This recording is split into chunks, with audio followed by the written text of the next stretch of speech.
Hey ladies and gentlemen, Casual Crono here. This is a video that I have been wanting to film literally for months. And I've been thinking about how to organize this. I'm just going to say it now. This is going to be a long video. I just know myself. There's a lot of information to cover, but this is the video about another Eden Grasta.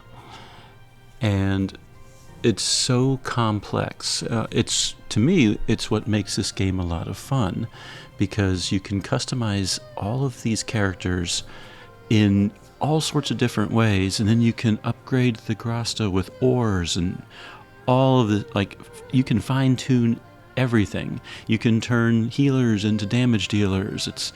It's an amazing system, but it's very, very overwhelming. When I first got access to Grasta, I thought it was basically just a little power bump. And it's really, as I've been playing, it's really proven to be a lot more. And I think what I'm going to do, I am going to begin this video with the end in mind. I am in new Nagsham, parallel Nagsham, at the test dummy. I have my Wind Superboss team. So far, the two videos that I've posted is how to assemble a team and how to equip them with the appropriate weapons and armor and badges. That's all we've done so far. So here we have Subami, Alter, Sesta AS, Melody AS, and Sugar Ray ES, as I like to call him. They are geared exactly how I have them geared in my Superboss team, but as you notice, they are missing Grasta. And the reserve characters are Atoa and Tome, with nothing. Why did I pick those two? I always try to support the DPS character. Sesta is Katana, Avenger, and Wind. Atoa is Katana, and Tome is. And Tome is also an Avenger. So as far as team assembly, I have the basics. Subami and Melody can deploy a zone. Melody can set pain. Sesta technically can also set pain.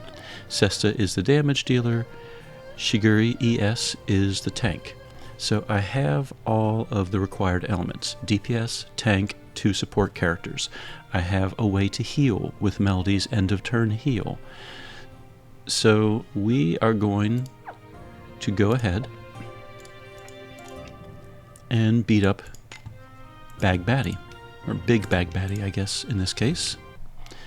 So this is Big Bag Baddie against my Wind Superboss team without Grasta. We're just going to keep it relatively simple. I'm going to do all the 3s, though in Sesta's case, I'll just Twin Blade Wolf. And then I'm going to do all the 2s, again, just Twin Blade. So I realize that some of these, like bolstering Kie, will not do any damage. That's okay. I'm not trying to break any records here. I am just recreating what I would do in a normal AF burst. And then I'll spam all 1s. If I fill up the burst gauge, I'll probably burst at some point. And I may miss a Twin Blade Wolf 2 on occasion, especially at the beginning of the AF burst. It just goes really, really fast. So all 3s, all 2s, and then spam all 1s, working in Twin Blade Wolves when I can. So this is the team properly geared. I have Moke, I didn't show the sidekicks. I have Moke and Kuamaru as sidekicks. So 3 Twin Blade, 3/3.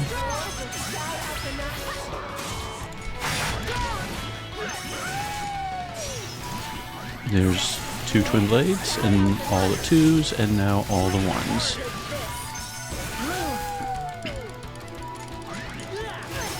We will burst, which will give us a wind zone. And with the wind zone, we'll use the other 2 twin blades. Maybe I'll try to time it with a combo rating. You can see I'm doing lots of damage. I saw 2 billion in there, 37. There's some 3 billions in there. Alright, let's see. Twin blade close to 600%. I think I should have about 1 twin blade left. We'll use it when we're... Just wait and get a 99 stack of wind. I'm looking at the zone at the top. Alright, let's do it around now. We'll be close to 1000% combo rate. And right now, at this point, I'm just spamming all 1s. Oh man, I could almost do another stellar burst. Wind is so overpowered. Oh, I can. Alright, let's do one more. Hopefully that doesn't throw off my numbers too much.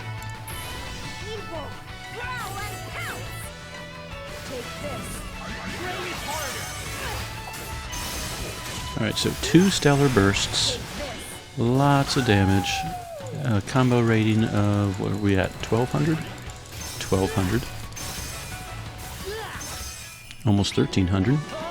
And a special EX move at the end.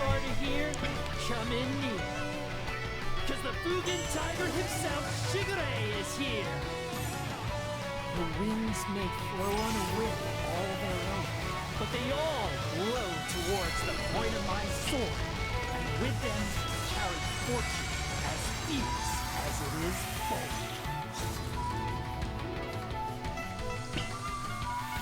Alright, our grand total is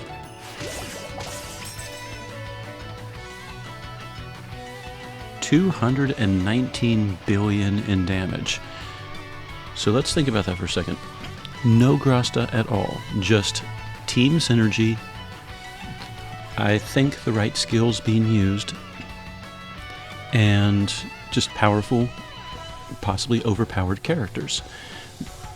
Almost 99% of players would basically look at that number and go, wow, that is awesome. I broke 200 billion in damage. That's amazing. And it is. That's not to downplay that kind of an achievement. So I can see why a lot of people will have the right team, have the right gear, may or may not have the right Grasta, but it might not be noticeable because you're so good at forming teams now. But we are beginning with the end in mind. Let's go ahead and equip Grasta now.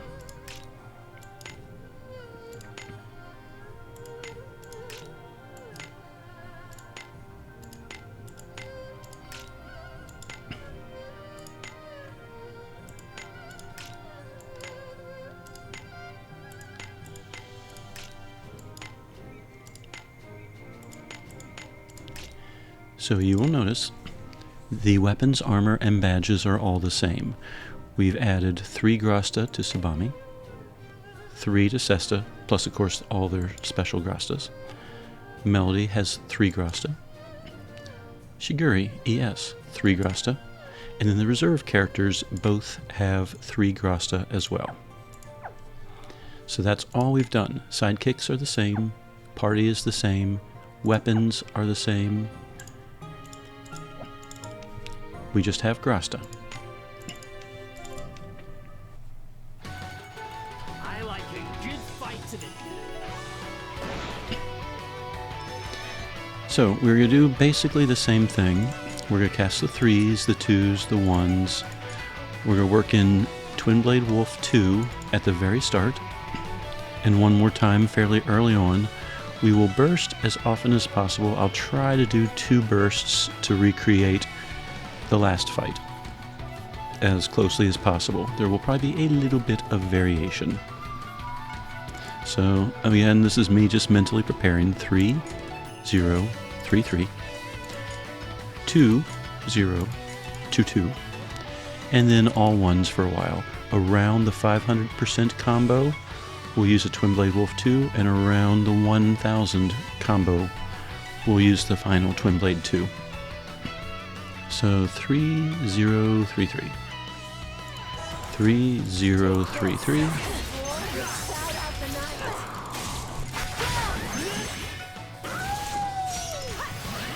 2, and then all ones. The first burst is very important to get off early, so we are in the win zone.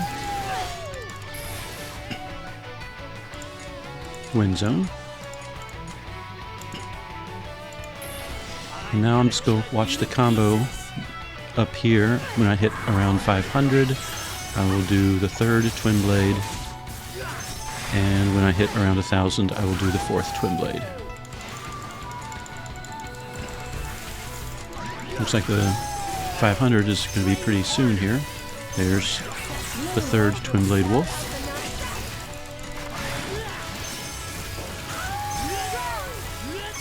You'll notice some of the hits are in the 6 billions already.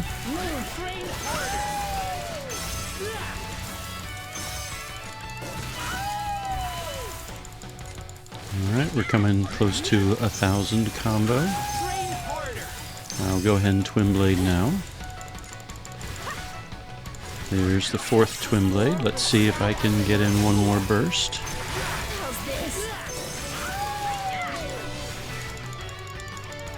Any day. There we go. We got in the second burst.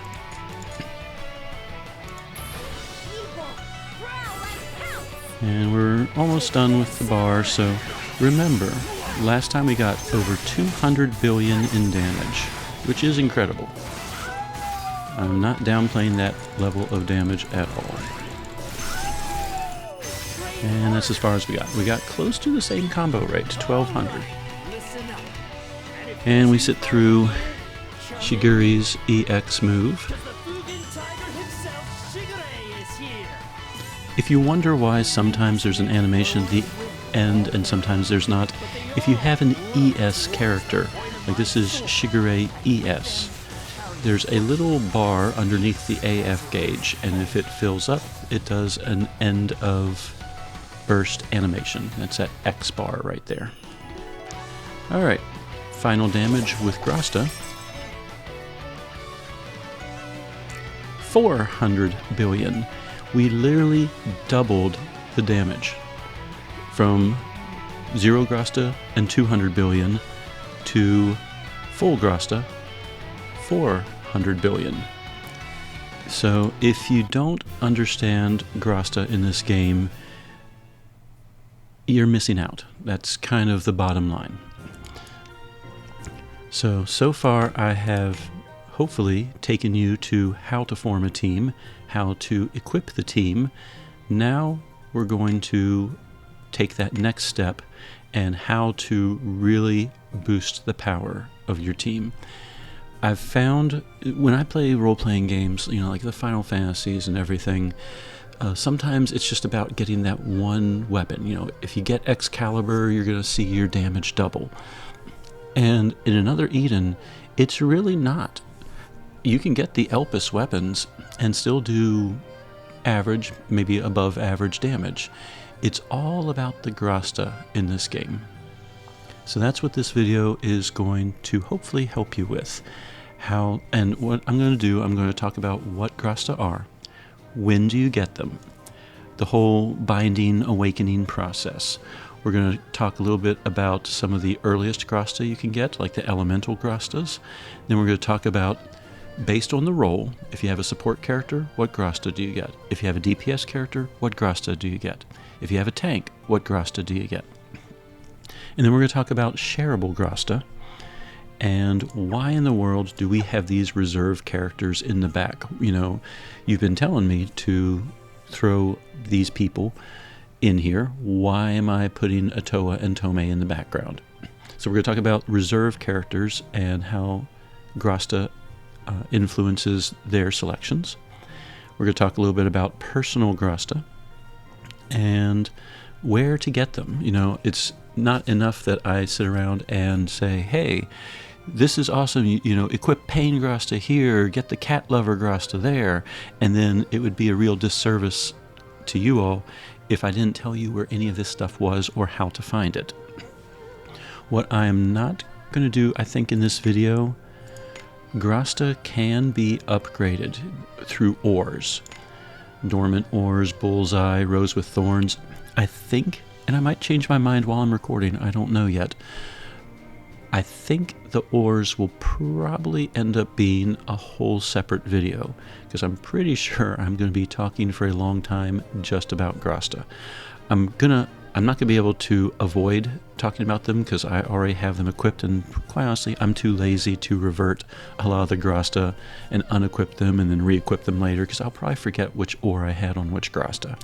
So I might kind of work in ores as well, or at least talk about proper ores, but I'm not going to go into too much detail about where to get the ores. I'm going to focus more on the Grasta, the special Grastas, and things like these faded star-proof Grastas.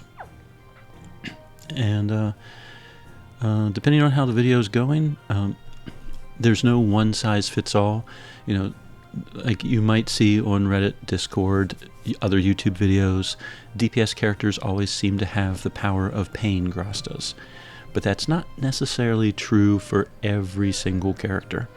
And so there's always exceptions to the rule. So when you're watching this video, use it as just kind of a beginner's guide to Grasta. If you decided that this is your DPS character, go ahead and toss on what I'm suggesting. And then once you kind of get a little more familiar with Grasta and play the game more, then feel free to fine-tune this stuff and customize it and make this your own. This is how I equip characters, and I'm not saying I'm perfect. I'm definitely not. But it does seem to work for me. I've killed almost every single super boss in the game, and it's a good starting point, I think. So with that in mind, let's go ahead and move into what in the world Grasta are. First and foremost, what are Grasta? There's a whole tab here. All this bind, separate, exchange, upgrade, revert. And if you go to party members, if you have passed chapter 48 of the main story, you should have at least one of these 4 slots open.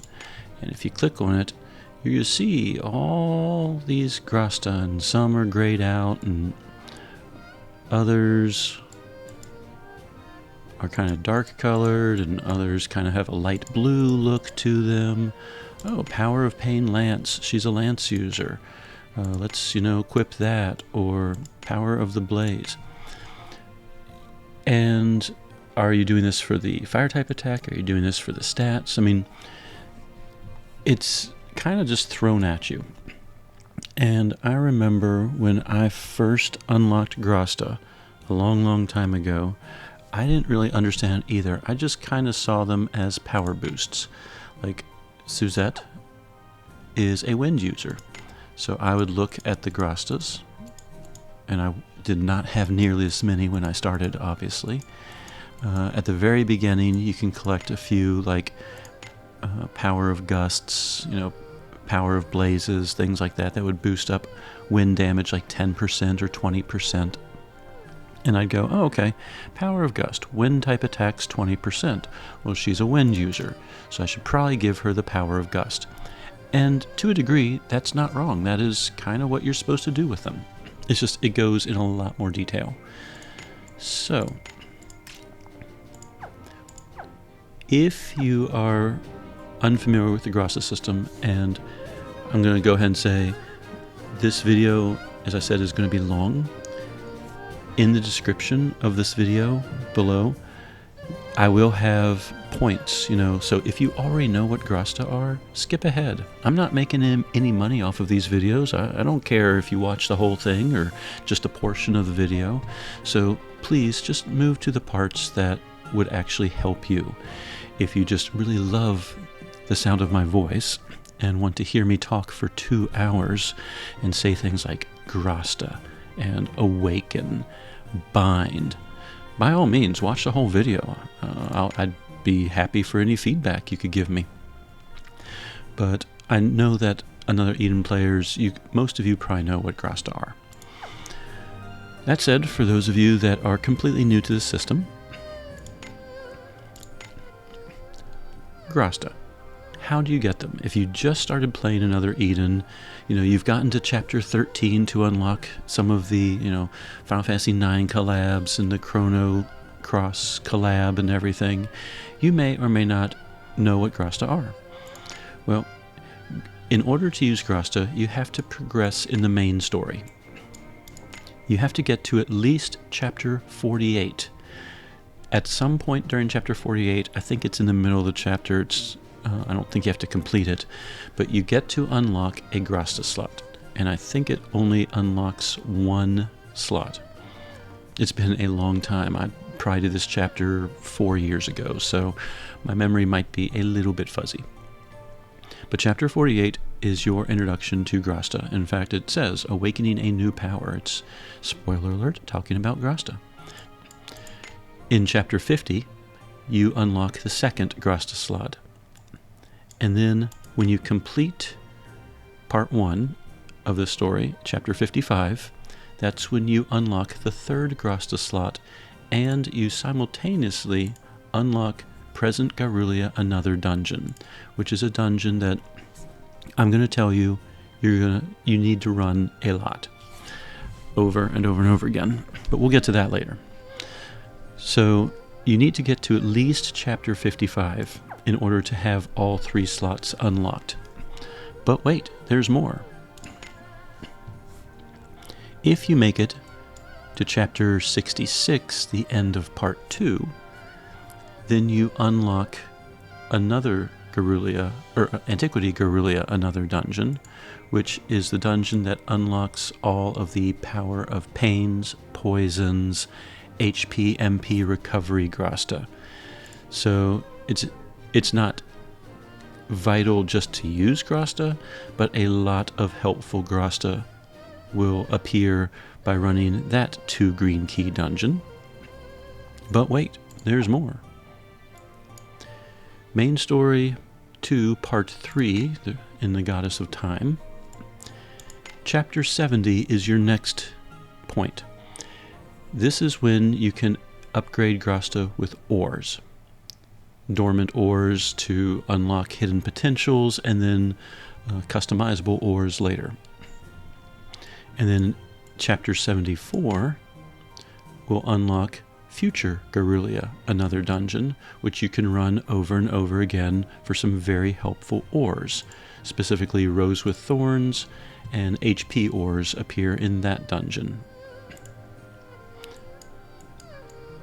Once you complete chapter 84, The Dark God, that's when Underworld Another Dungeon is unlocked, and that is a dungeon that you can run over and over again for the Bullseye ore.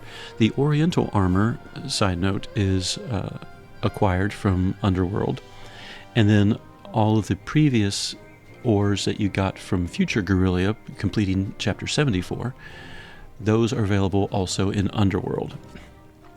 So a typical, I don't know if it's typical, because it's not like I talk to my buddies, at work about Another Eden. None of them even know what the game even exists.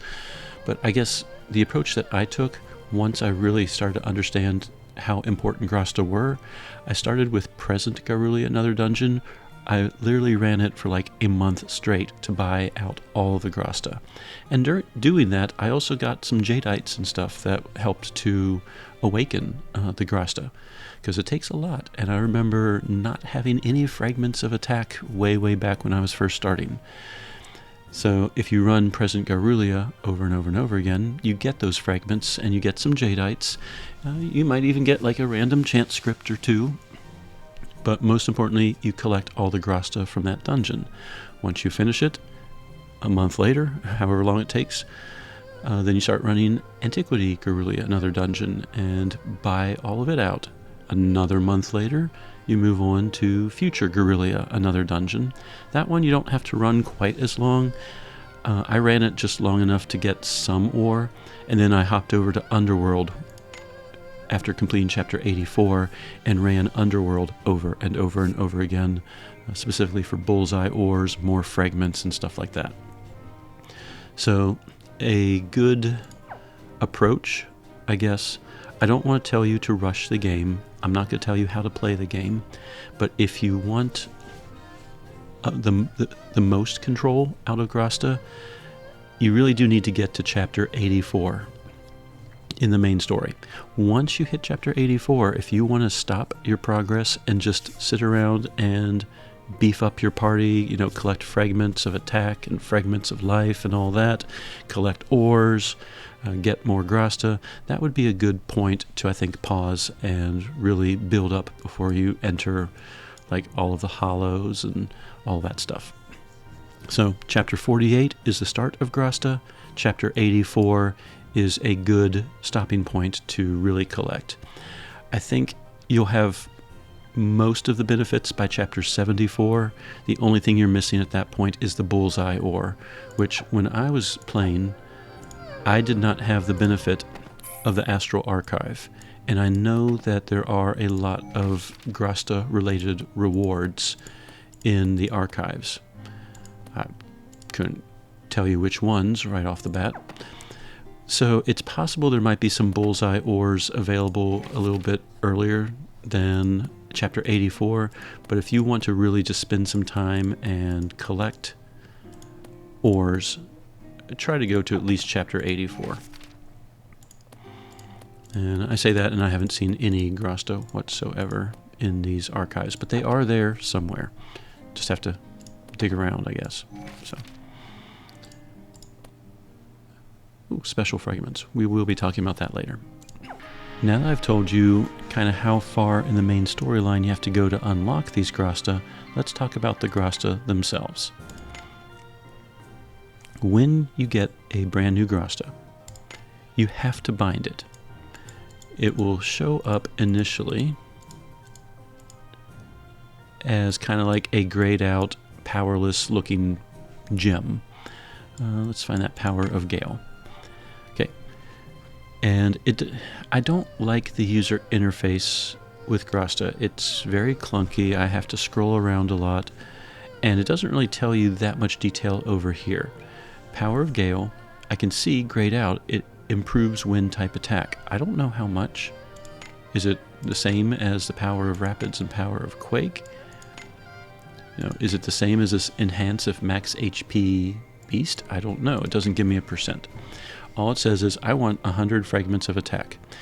When you first, and I laugh a little bit because I remember doing this, when you first get Grasta, like Power of Gale, I did not have 100 fragments of attack. I don't know if I even had like 7 fragments of attack. And what I used to do, I would go to the areas of Garulia that I had unlocked, like the Vermilion Road or Inanari Plateau, and I would just run back and forth fighting the trash mobs in the plateau, hoping that a fragment would drop. And I don't remember at what point fragments started really becoming easier. I will say that if you spend your green keys on Present Garulia Another Dungeon, at the end of the run, a few fragments will drop. I don't know if that's really faster than just running around fighting trash mobs, but I get it. Fragments are extremely hard to come by, so you have to be really choosy which Grasta you awaken when you're first starting out. I will say it gets better. In fact, I think I can show you under items. Is it enhancement items? Not there. Is there like a Grasta piece? Grasta piece? Yes. Over time, I'm sitting around with 113,000 fragments of attack. What I've found, if this gives you any hope at all, if you're just starting out, once you get your party equipped with some basic Grastas and you're doing fine for damage, it's not like you have to upgrade every single piece that drops. Once you have a full party equipped, you kind of can just sit around and wait until a better Grasta comes along. While you're waiting, you do naturally gather some fragments of attack, and obviously you're not using them. So, yeah, I mean, even I have 96 Jadeites, and that's a lot. I remember having tremendous issues collecting Jadeites, for example. But it will get easier. I'm sitting at 124 fragments of support, 90,000 fragments of life, almost 7,000 crystals of attack. They will eventually come. Just not early when you really want them to. So, you don't want to go, like if you have like 50 characters at this point in the game, you don't want to equip all 50 with Grasta. Choose like whichever characters you're using the most, particularly your damage dealers. I would start with them. So Suzette, for example, is a damage dealer that does wind damage. So these Power of Gales would make a lot of sense if I was using her as my primary damage dealer.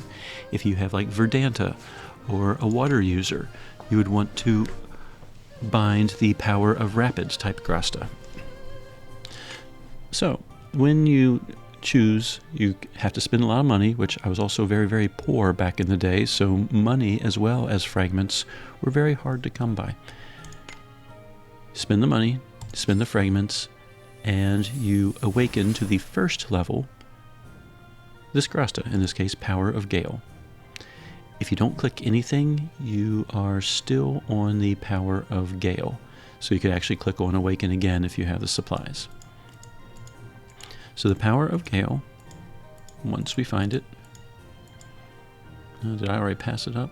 Probably should have chosen a Grasta that is sortable, so I don't have to like look for it everywhere. I don't even know how they organize this thing. It doesn't seem to be alphabetical or anything. Maybe it's alphabetical in Japanese. Alright, here's some Power Gales. So when you bind it, you get the first level, this kind of dark blue looking level.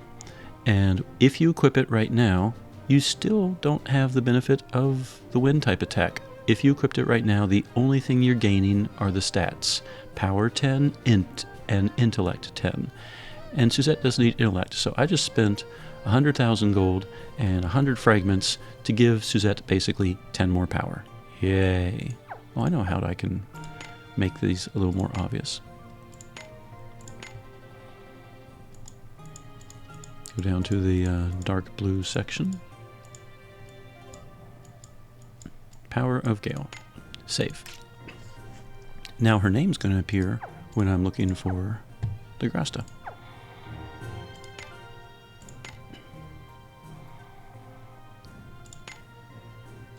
Alright. These, by the way, are attack. This is life. This is support. This is personal Grasta if you were unfamiliar with the 4 categories.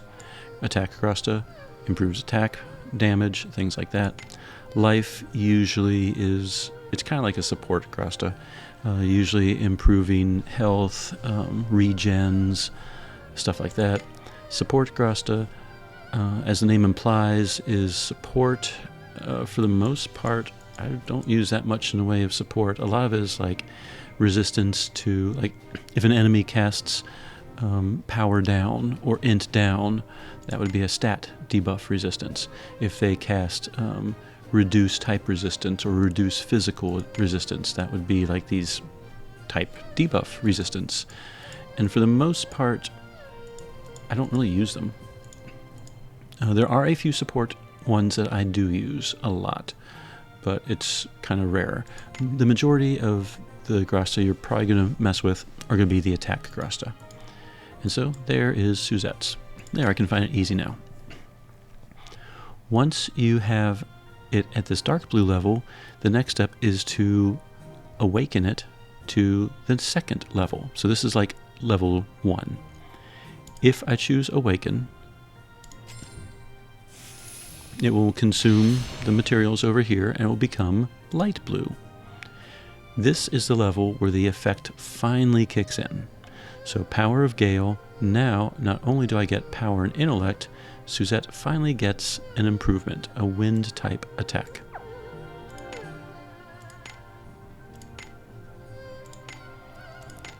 And if you click on details, it will show you wind type attack plus 30%. That's nice.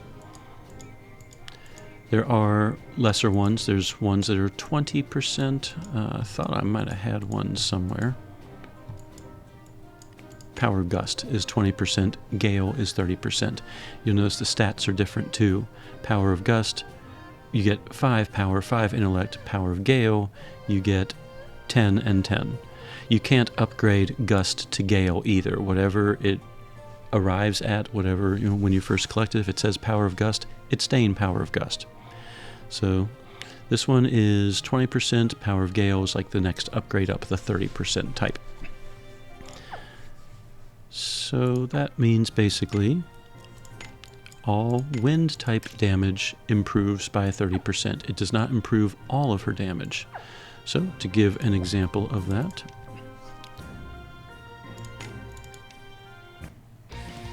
unleash the power of the spirit world. So things like Lance Strike or Demonic Thrust, you'll notice the color of the skill next to the word Demonic Thrust. It's kind of a gray color. Those are your null type attacks. They don't have a wind element or any element attached to them. Things like Dragon Assault, you'll see has a green piercing icon next to the word Dragon Assault. Those are your type attacks. These are the ones that are affected by those type Grasta. So Dragon Assault right now, if we just attack, did about 550. We'll do it again. Now it's 800s. If you're wondering why the damage is different, remember that each time I cast it, it says in the description, wind type attack of user 50%, and it stacks 3 times. So if I cast it again, because right now it's stacked twice, it's going to do even more damage. There is a cap. I want to say it's 100%. And where it says wind type damage 50% stacks 3 times, it doesn't mean that it's 50, 100, and 150 either.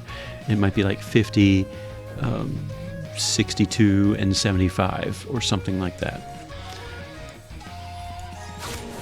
So we are hitting about 1 million per hit.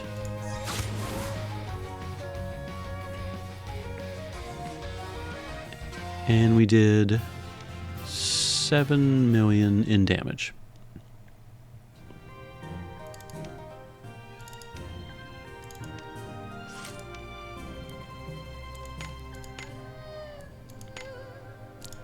So if we equip 1 Grasta, and let's find that power of Gale. That's the orange is something different. We haven't quite talked about that yet. Let's find that power of Gale that we just bound and then awakened. So wind type attacks 30%. It will only affect the character it's equipped on. So if I had other wind users, they're not getting any benefit. So I have basically just improved Suzette's wind attacks by 30%. And that's the only thing that's being improved. Bow before me. So now if I cast Dragon Assault, instead of 550, I did 740. The second one, of course, will do more damage. I'm already in the 1 millions. The third hit, 1.2, 1.3. And now I have all 3 stacks of Dragon Assault. You can always click status and click on the character and see for yourself. It says wind type attack. Turns left 5, stack 3 out of 3. So I can't improve it any further. So fully stacked, 1.4, 1.4. And final attack. The enemy no longer has pain. And that's why it drops a whole lot. So instead of 7 million, she just did 9.4 million in damage. If you do the math, that's got to be up close to 30% increase. And I get 50 more silver tokens. They do, of course, stack. So right now, I have a 30% increase in damage. If I equipped another Power of Gale or Power of Gust, let's find that Power of Gust. Now I'm going to have an extra 50% in damage. I guess just to cover what she's equipped with, she has the Dark Heavenly Tears, her personal weapon, Guidance Bracelet for type attack, and a plus 25 power badge. She's a damage dealer, so you want armor that improves damage, you want stats that will improve her damage, which in her case is power. So she is geared just the way I would have suggested it in that gearing video that I made a few weeks ago. Actually, it's probably been about a month now. Alright, so you can continue to equip Grasta as many slots as you have. Find, there's a 40%. So I have 30, 40, and 20. So if I do the math, that's 90% extra damage. And if we restore To the pits of my stomach with you.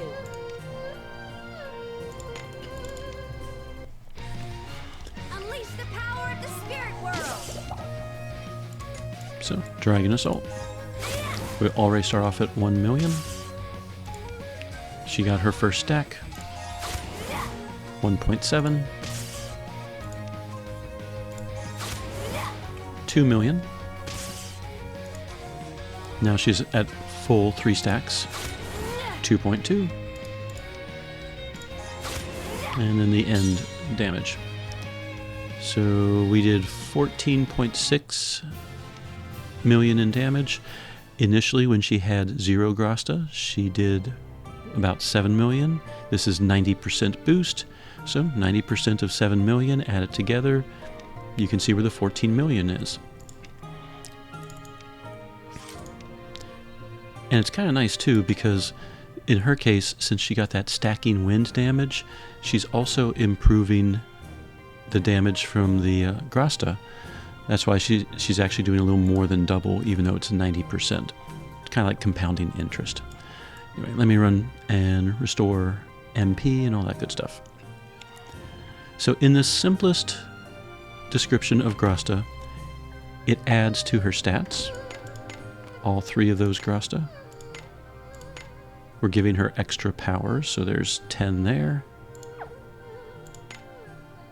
5 more power there, and 10 more there. So that's 25 extra power points, in addition to 90% extra wind damage.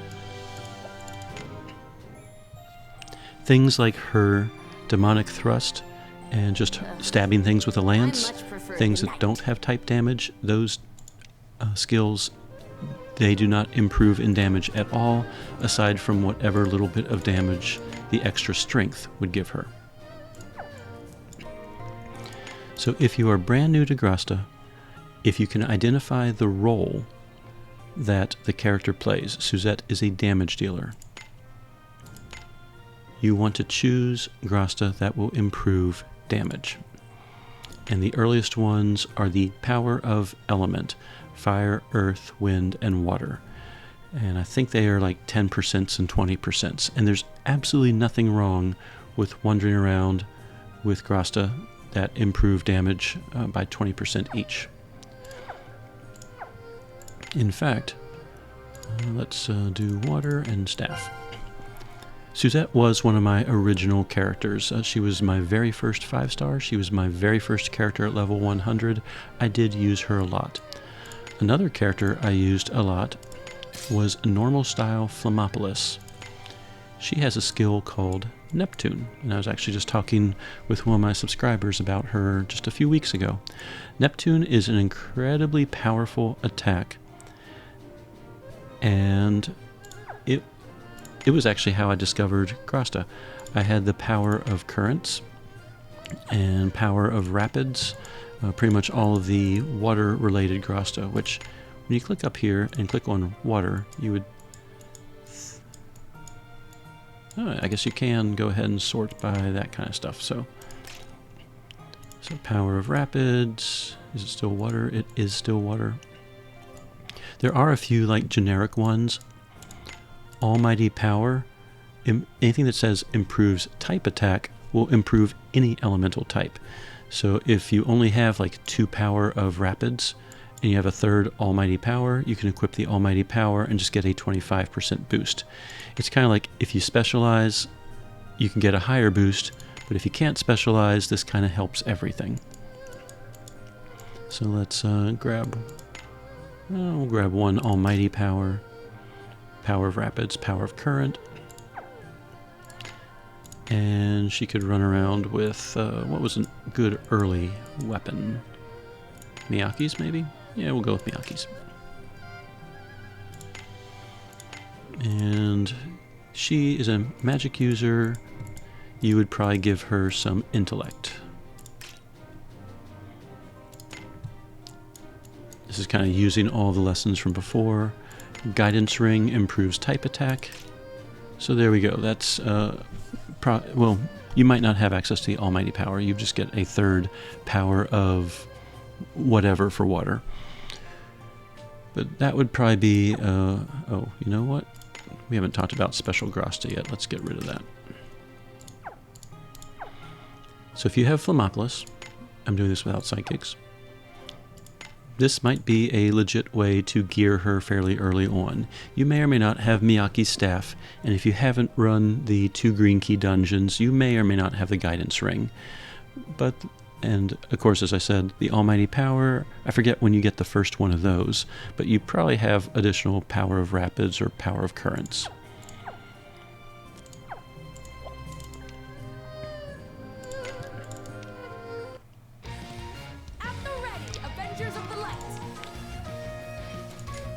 If you have Flammopolis, on the first 3 turns, she has a preemptive water-type magic attack on all enemies. It's a guaranteed critical, so you don't need any weapons that have 100% critical rating.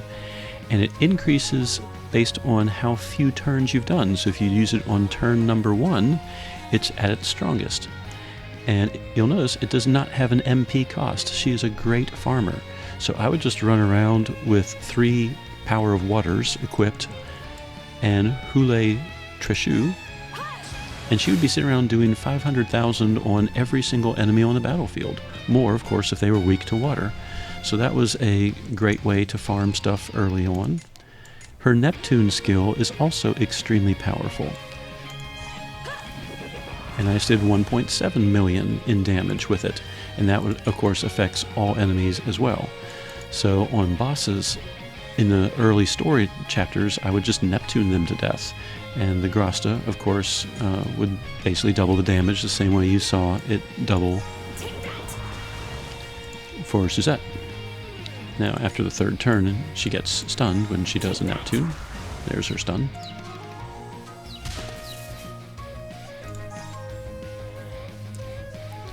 But there, she just did 5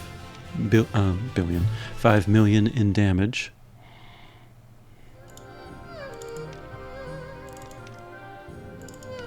Yeah. And she had a total boost of 30%, and then 25. So 85%. I think when I was starting out, I had enough to get like 20%, 20%, and 20%, and I was doing like 60% extra type damage, which, you know, if that's all you can do, that's all you can do. So that's kind of the basics. When you first, you know, Chapter 48, Chapter 50, Chapter 55, present Garuli Another Dungeon, you are most likely collecting elemental type Grasta and struggling to pay the gold fee and struggling to collect all of the fragments that you need.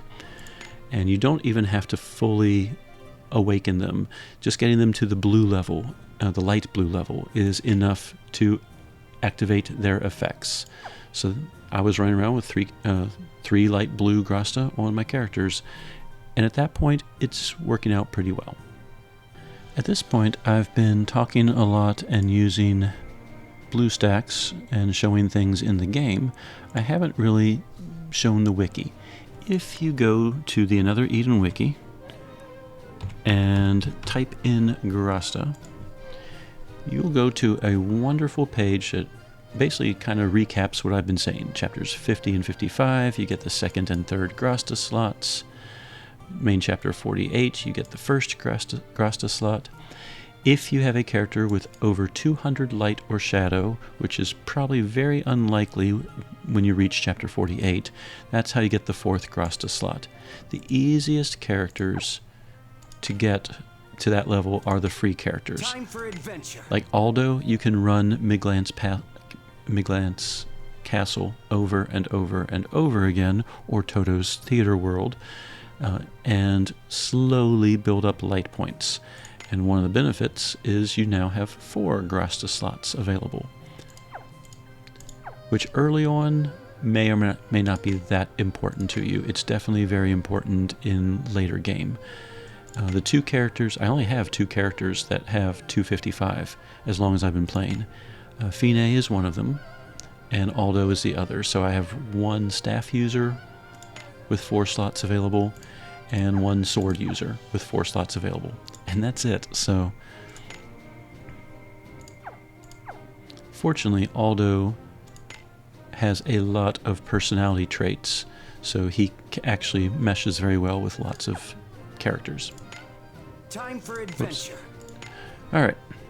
So going back to the wiki. And so if you scroll down, you get to read about, how to separate, rescind, etc. We'll talk about that too. But you may or may not notice it has this little section up here. Attack, life, support, special, valor chant, ors. If you click on attack, a whole menu will appear. And this is a huge list, I'm going to use the scroll bar, of every single attack Grasta in the game, where to get them, and what they do. And the list just goes on and on and on. Attack definitely has the most out of the 3.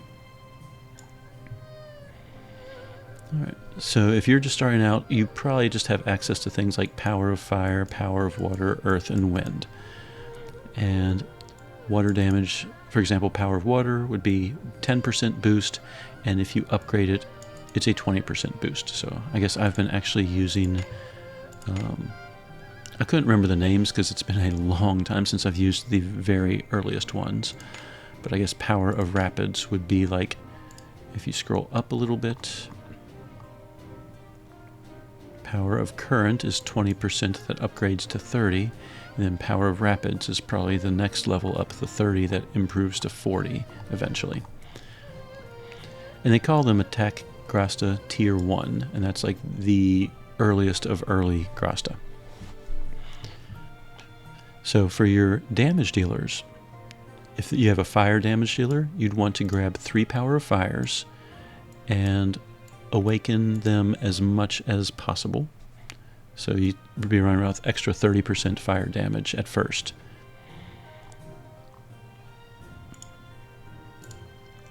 Now, what this wiki shows, go up to the top here, of course the name, and the very last column is where to get it. So I can see, like, if I want this Power of Sorcery Mind Grasta, if I run Present Garulia another dungeon and exchange some cat emas, then I could get that particular Grasta. You can see what happens when the Grasta is awakened. So that particular one, my magical critical rate goes up by 40%, and type attack goes up by 25%. That's at elemental type. So my wind damage would go up, and if magical critical rate, so this would be something good for like 7, a wind user that does magical damage. It would not be good for Sesta. It would improve her type attack damage, but she does not do magical damage, so that part is kind of worthless. Actually, Sesta can't equip it anyway, because over here under personality, it shows who can equip it. And in this case, only staff users could equip it, so 7 would be a very good choice. activated, it tells you the stats. It's usually +5 or +10 for the attack Grasta. And pretty much they're all tier 3s. I think tier 2 is way down here. Where's the pains? So I don't think, let me check. Yeah, it doesn't look like you can see the scroll bar on the side. Actually, it looks like I might be cutting off a little bit of the screen.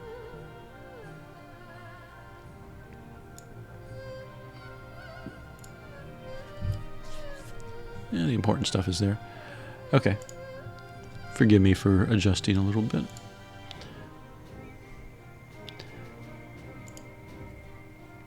Go back to this and go back to that. So, what I did once I realized how important Grasta were, and particularly with the sharing Grasta, I started looking through the ones that say shareable. That's extremely important for team building. And let's see, where am I on? I'm actually made notes. Oh yeah. So let's talk about roles. We've talked only about damage dealers so far. Let's just leave her in there. So a water tank. Let's see. Dunnereth has rage. And let's get a water support character. Who's a good support character? Claudia. So in my first video, I talked about identifying roles. Dunnereth, and we can actually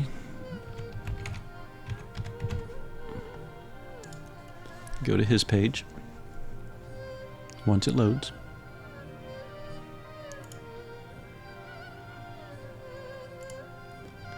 Alright, so Dunnereth Alter sings and all this stuff, but he also inflicts rage. So that tells me that he wants to be basically beat up. And he is a tank role. So we have in the party a tank. Flammopolis, if we check her page. If I look at her modifiers, I see a 1320 modifier, I see a 1720, I see a 3000, a 1920. While they're not huge by today's standards, they are fairly big. So those numbers are telling me she's probably intended to be a damage dealer. So in my party, she is the damage dealer. And let's look up Claudia next.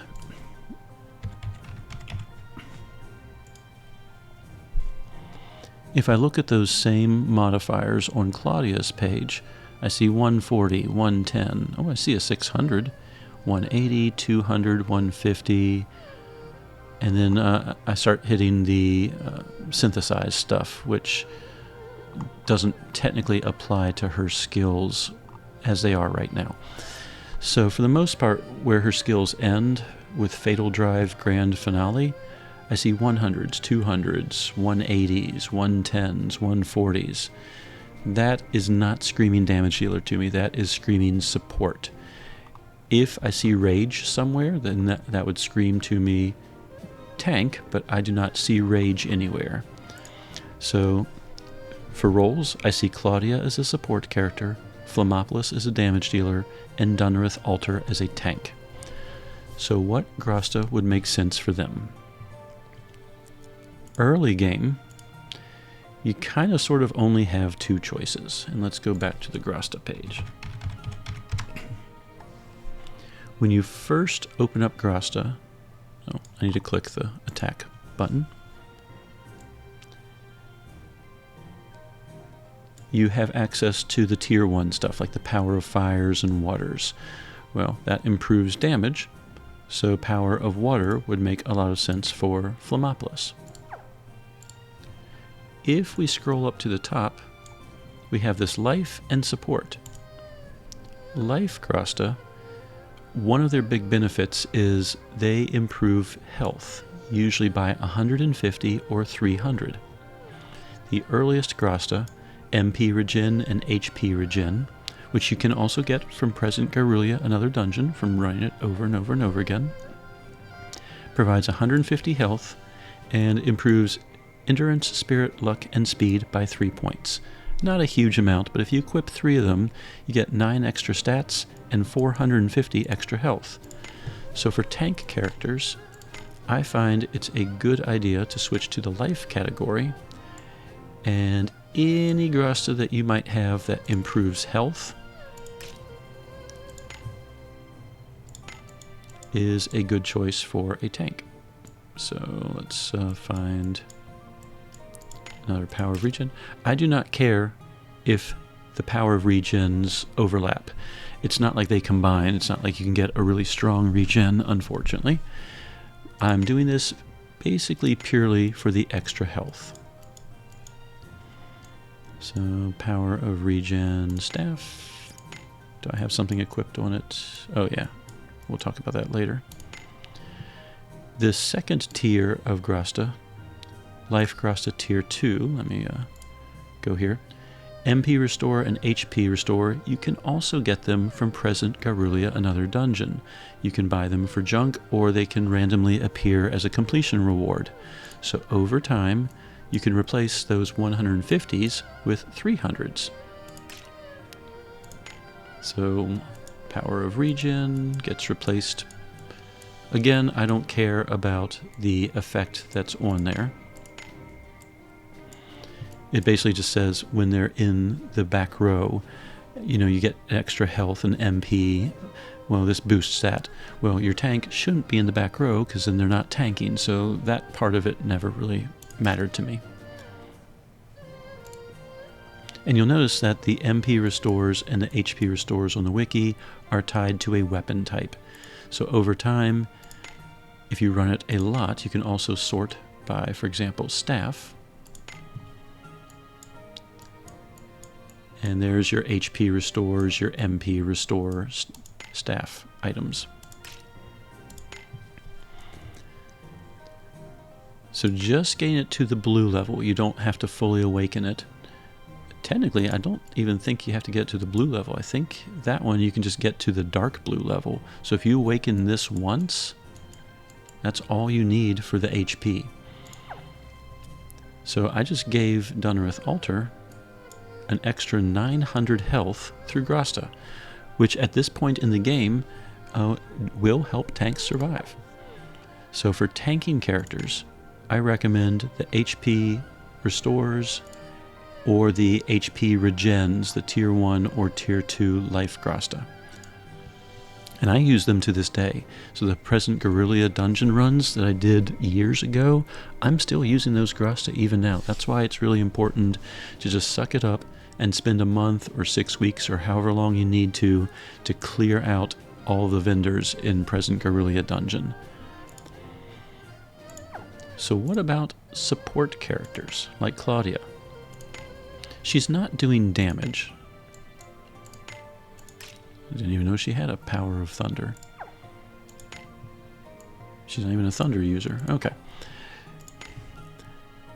So for support characters, what Grasta should I equip? Well, we know that she's not going to do damage. So she is a water user. So equipping her with Grasta that would improve water damage is not going to suddenly make her insanely powerful and destructive. Even if I did like 3 plus 30s and got her 90% extra damage. Let's go to Claudia.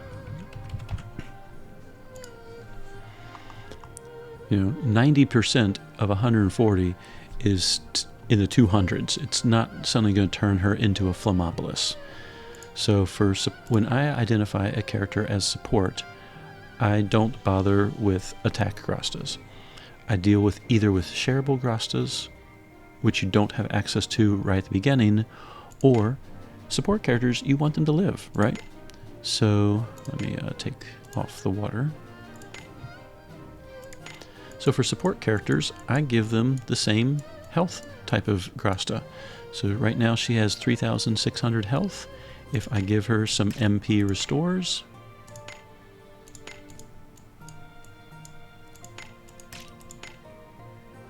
and one more. Let's give her an HP restore just for fun. Now she has 4,500 health. So she just gained 900 extra health just from 3 Grasta. And that helps her survive if she's singing and getting hit. You know, if something happens, the tank is stunned or something, that helps her survive. You will notice in many of my parties, when fully equipped, let's pick on the wind team.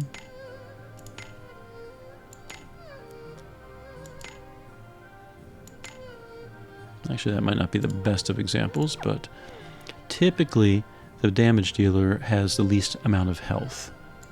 Let's try this group. Equip. Ewan. And this is how they're equipped in my super boss team. I'm not going to explain all the pieces, but fire support. And tank. You know, see? My tank. MP recovery. Sword. I'm still using the Grasta from present Garulia dungeon. And this team, Renri has 8,000 health. Iffy has 9,000 health. Minalka, the tank, has 10,000 health. My damage dealer, not even 6,000. He has 5,800. And that's kind of a standard setup, at least how I play. If something happens to Minalka, Iffy and Renri are very likely to survive. They have enough health that they can take a few hits on their own. Ewan, the damage dealer, you really want their Grasta to be all in on damage. And that usually means you're sacrificing some health to do it. Renri and Iffy in this case, actually Renri just has an HP badge. But see there, Iffy is still using an HP restore, a Grasta that I got from present Garulia, another dungeon. And that's boosting her health. That's actually why she has a little more health than Renri. So let's go back to my casual Crono group. Yep. So a typical setup will usually have the tank and support characters with high health and the damage dealers with Grasta that improves damage. It's kind of like, do you want the jack of all trades or do you want to specialize? And I find that if you specialize based on what the character wants to specialize in, you will have a much more successful time in another Eden. If you try to go, well, I don't want my damage dealer to die, so I'll give Flammopolis some hit point Grasta instead, that will slow down the fight because she won't be doing as much damage. That will drag on the fight, and over time, you know, if a boss has a super powerful attack on like turn 6, you know, Flammopolis with the attack Grasta might be able to defeat the boss before that attack ever happens. So I just prefer specialize. She's a damage dealer, get damage Grasta. You want tanks to survive, give them survivable type Grasta. You want support characters to be able to support and not worry about dying or getting knocked out, you know, because there's no death in here. Then give them Grasta that improves their health and their chances to survive. So that is my philosophy. Choose Grasta based on role. I didn't plan on doing something like this, but I'm going to try it. We're going to see how well this reflects on what I'm trying to show you all. I have a wind team, Seven, Curio, Suzette, and Garum Barrel. Pretty common character, free character, and Garum, a lot of people have him thanks to the selector choice that every so often pops up. So it's not quite a free team, but it's not necessarily a hard to assemble team. I have no sidekicks. They are equipped as if I was treating them like a support character, damage dealer, and tank. And let me double check the skills. See, we have Monsoon, Dust Devil, and yep, that looks good. Curio, Glimmer Strike, Transient Glory. Transient Glory doesn't really help too much. Improves power, I guess. Anything better? That doesn't help. Alright, we'll stick with Transient Glory. Suzette, with her skills, will pretend she's not a Stellar Awakened character. So let's do... let's do a Soul Shoot. And Garum, yep, those look good. So what we're going to do, we are going to fight Suzette's True Manifest fight. This is the final fight, level 11, the toughest version of it. And what I'm hoping to show you, this team had no Grasta. So, kind of average health levels. Suzette's a little high because she is Stellar Awakened, but there's not much we can do about that. So, what we might do is set a win zone, improve party power, weaken the enemy, and inflict rage and improve physical resistance, because the enemy will do physical damage.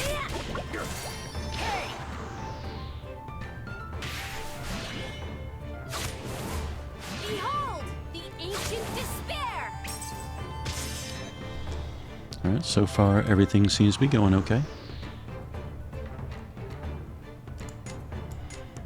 We'll reduce power some more. We'll start attacking. We will improve physical resistance. And at this point we've done Monsoon. Speed of the party doesn't really matter. We'll go ahead and improve his magic damage. We'll do the 2s. Alright, Suzette did about 1 million per enemy. Garum's tanking pretty well.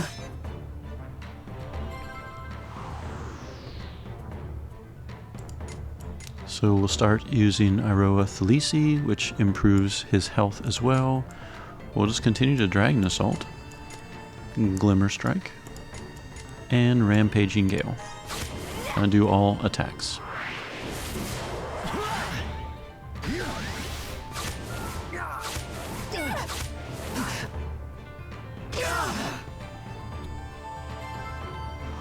Alright, still holding our own. We'll keep attacking, attack, attack, attack, and then we're going to start having some buffs disappearing, so we need to start re-debuffing and all that good stuff. Behold, the ancient despair! No!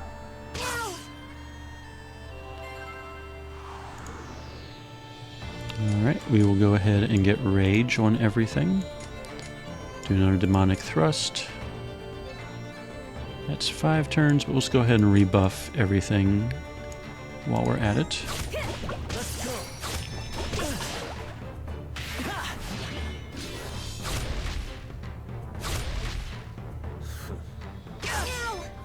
I might have made a party that's too strong for this. Alright, we are on turn number 6. So let's rebuff, or re-debuff that one, continue our assault. We'll go ahead and do the 2s for them again. You see kind of the cycle. Alright, Suzette is going to summon some more. Don't push yourself. Not bad. Now I am looking at the health levels and everything. We see Curio in particular seems to never really be close to full health. I'm having some mana issues. I'm noticing that I'm about half mana for the whole party. I need to inflict Rage on the 3, so I need to cast that again. We'll continue attacking, attacking, and attacking.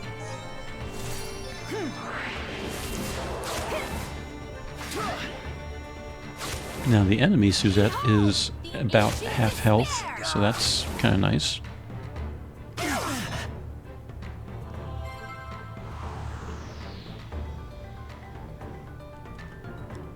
Now in a real fight I could just blow the AF gauge at some point and try bursting them down, But I am also trying to make a point here. Let's go ahead and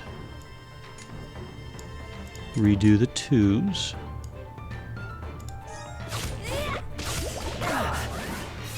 Don't push yourself. Not bad.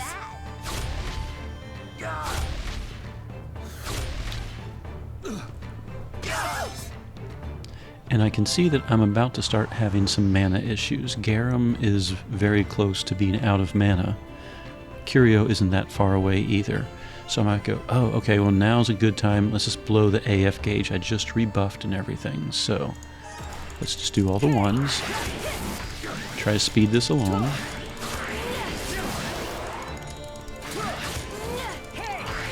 Alright, I can see that I've hit the HP stopper, so maybe I'll take this opportunity to do the 3s and rebuff those.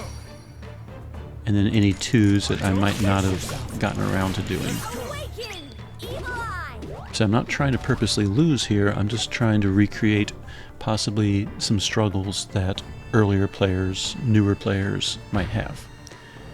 Well, you might think, oh great, but then she's about to summon a whole bunch of them.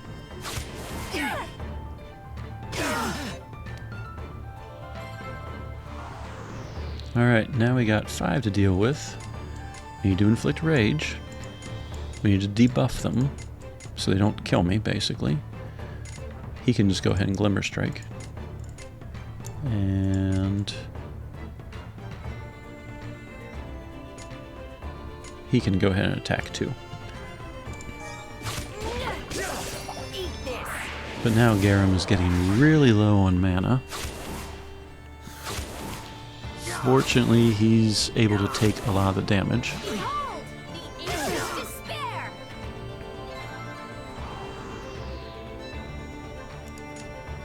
And now I can no longer use Iroa Thessaly because he's too low on mana. So you're kind of forced to choose here now. If you had characters in reserves, you could always try swapping them out so he can restore mana. So if you have a second tank, technically that might be a strategy. But let's go ahead and reduce enemies' power because they're not fully debuffed. We'll continue attacking.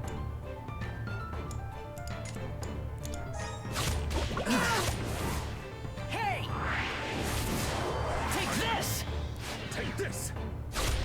And now Garum is pretty much just going to stand there and watch the rest of the fight.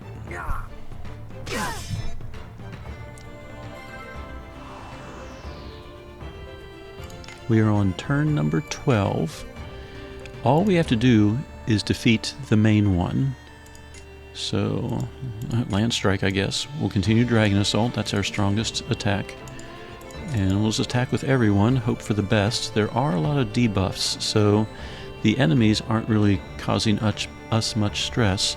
But because the fight is lasting so long, and we don't really have a good way to regen mana with this team, we are starting to run into mana issues. And Curio has always been hovering around half health, it looks like. And you're probably sitting there going, come on, come on, come on! No! No, come on!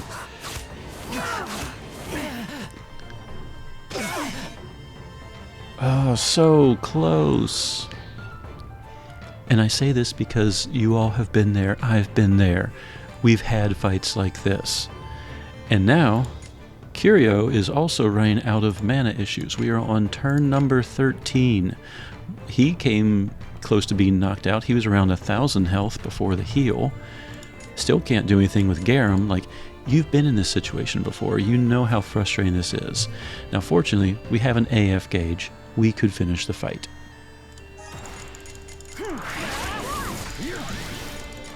And I think that might have just done it. Yeah.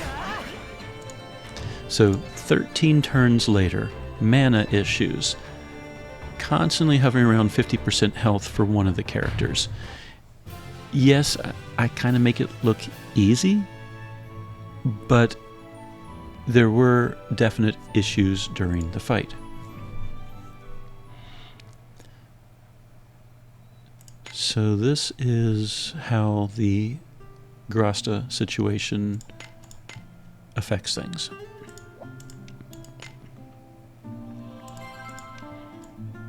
we are going to do the same fight, but we're going to use the Tier 1 and Tier 2 Grastas. So we identified Suzette as the primary damage dealer. Let's go ahead and give her those wind Grastas. And I'll choose the weakest ones I have. I have a power of gust for 20%, a power of gale for 30%, and we'll stop there. So 50% extra wind damage. Garum is the tank. Let's give him some life Grasta. And let's say that we've run Present Garulia, another dungeon, a lot, and we can give him 900 extra health. He wasn't really ever close to being defeated, so this is really just kind of like icing on the cake. If you've collected a lot of them, you may notice that you have choices as well. The MP restores can come with endurance, others can come with spirit, or technically intellect and things like that. So he's a tank. You want endurance, you want spirit, you don't want speed as much as a tank.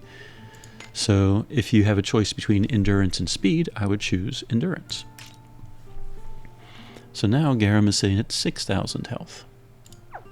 So what about the other two? 7 was there to set a zone, and he technically was doing damage, so you could kind of gear him either way. Curio was definitely doing more in the support role, and Curio was coming close to getting knocked out several times. So let's give Curio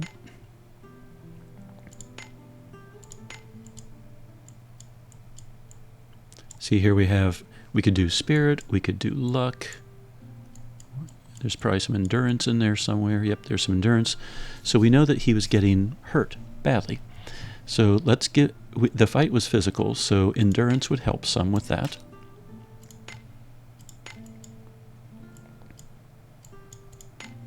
If it was a more magic or elemental type fight, then spirit would help him survive a little bit more.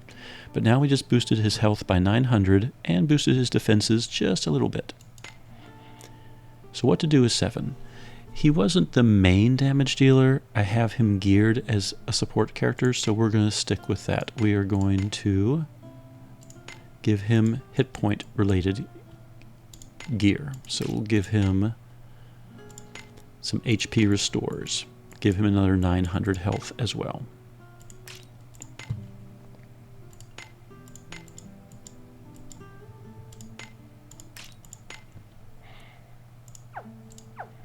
So we've improved her damage, and we've improved the rest of the team's survivability.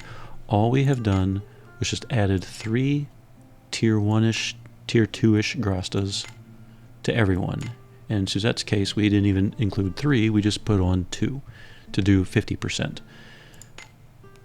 that's because, 20% times 3, 60% is a relatively easy to reach number, I guess, when you're first starting out.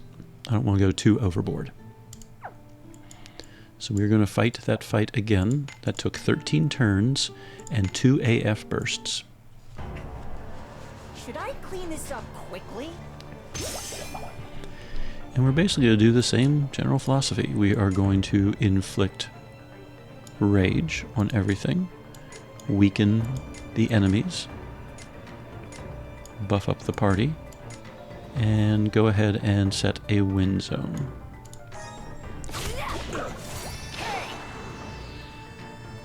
Take that! Behold, the ancient despair! And so far everything kind of feels pretty much the same. I'm looking at the health, and I am seeing that the party is all sitting at basically 5,000 and 6,000 health. That's nice. Alright. I've set rage, so I'll go ahead and reduce power. She will start her dragon assault. We'll go ahead and improve physical resistance some more, and he's just going to dust devil. Don't push yourself.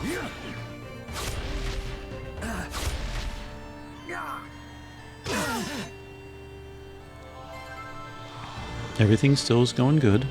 I'm now sitting at 5,000 health. We're going to start attacking, attack, attack, and attack.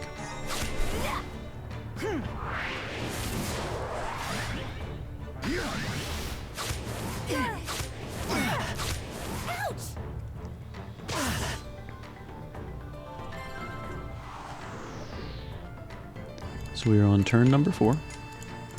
We'll just go ahead and do all a round of attacks again.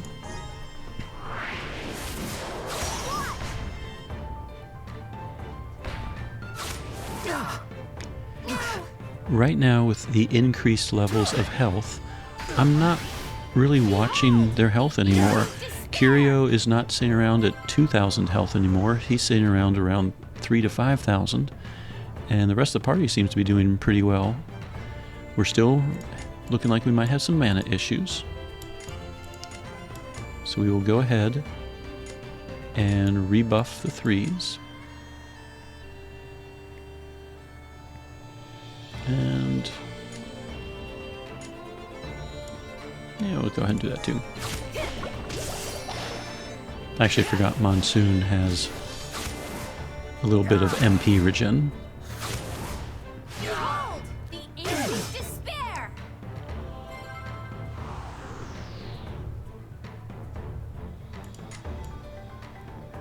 Oh yeah, when not in zone, we get an MP regen. Okay, well, we're still going to rebuff anyway. Alright, so he'll attack. We'll redo the physical resistance, Dragon Assault it, and reduce enemy power.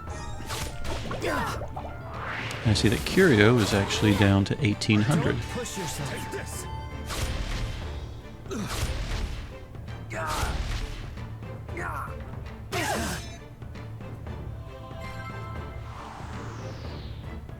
But now instead of hovering around like the 2,300 area that I saw before, he's sitting at 3,500. And remember, we did boost him by 900 health, so that kind of makes sense. Suzette's still doing fine. So we'll go ahead and Dragon Assault again, attack, attack, and attack. It was at this point that we were starting to get a little concerned. We even blew the AF gauge when we had 4 enemies up. So why don't we just go ahead and recreate that. We are on turn number 7. So we'll just go ahead and spam all ones.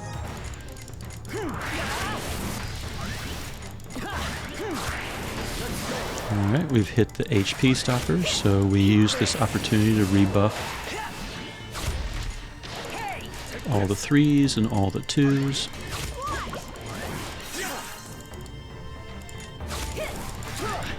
Awaken, evil eye!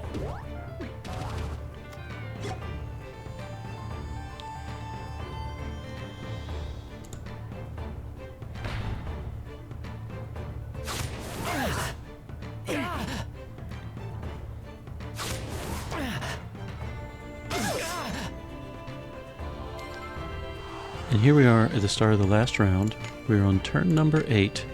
I'm still kind of looking at the MP area, but I'm not feeling quite as, oh my gosh, I'm about to die any minute. I mean, we're sitting at full health, still at 5,000. We'll go ahead and inflict rage, debuff the enemy. And the others, we've already cast the debuffs, so they can just go ahead and attack.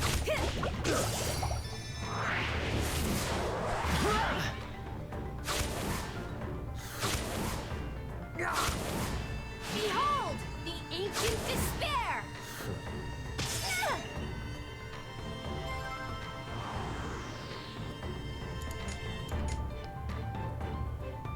Alright, we're going to reduce their power even more, continue the assault.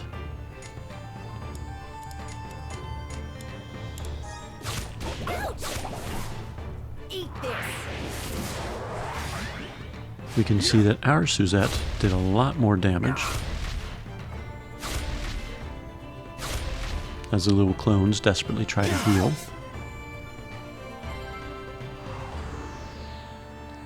We are on turn number 10. We'll attack, attack, attack, and attack. What you'll notice, enemy Suzette will probably get knocked out this turn. So we are 2 turns faster. Because we were faster, I'm having mana issues, but I haven't run out. I can still cast everything with Garum.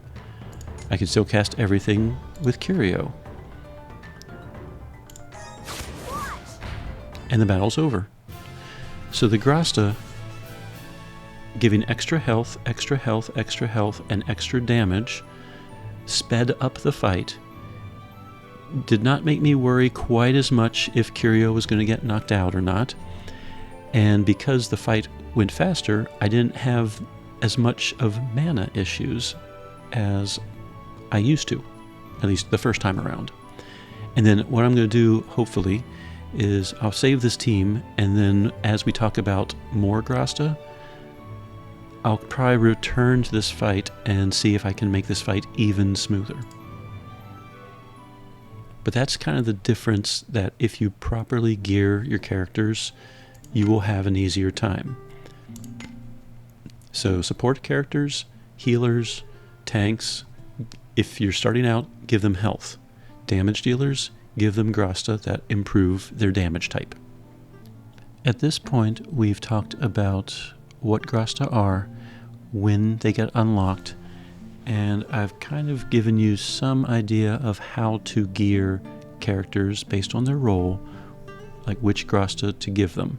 And we focused mainly on the Tier 1 Grastas. And I've mentioned Present Garulia Continent, another dungeon, on multiple times. On the wiki, if you have never been in here, some zones give chests. And that's where you go if you want to try and gather up chant scripts faster. However, other zones offer something called junk. And of course your initial reaction, well, why would I want junk? You want junk. And then there's a few safe zones as well. So we are going to go ahead and travel there.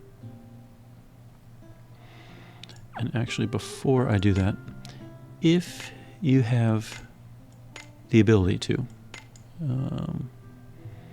I want to keep that team. I'm going to get rid of the Final Fantasy IX group right now.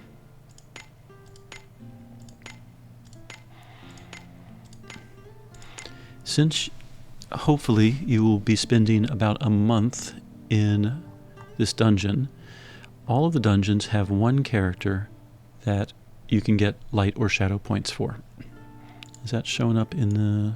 Yes, it is. Oh, right under my name, Casual Crono. Okay. This particular one, if you have Azami, she can have a random chance at getting light points at the conclusion of the dungeon. You will also notice that two green key dungeons offer 5 total rewards at the end if you can reach certain benchmarks. So if you can reach 360 light or 360 shadow for the whole team, you can get up to 5 rewards, which is great because you want to collect as many rewards as possible to get treatises, codices, opuses, fragments, things like that. So, when we're forming a team, if you have Azami and you're about to go to Present Garulia, another dungeon, for a month, you might as well bring her along. It does not matter what form she's in. She could even be in her 4-star version. There's a random chance she will get light points. And free life points, might as well. You never know when she's going to get a Stellar Awakening. We need some type of damage dealer, preferably one that deals with light. So if you have any character, you can always turn on the filter or sort by light points.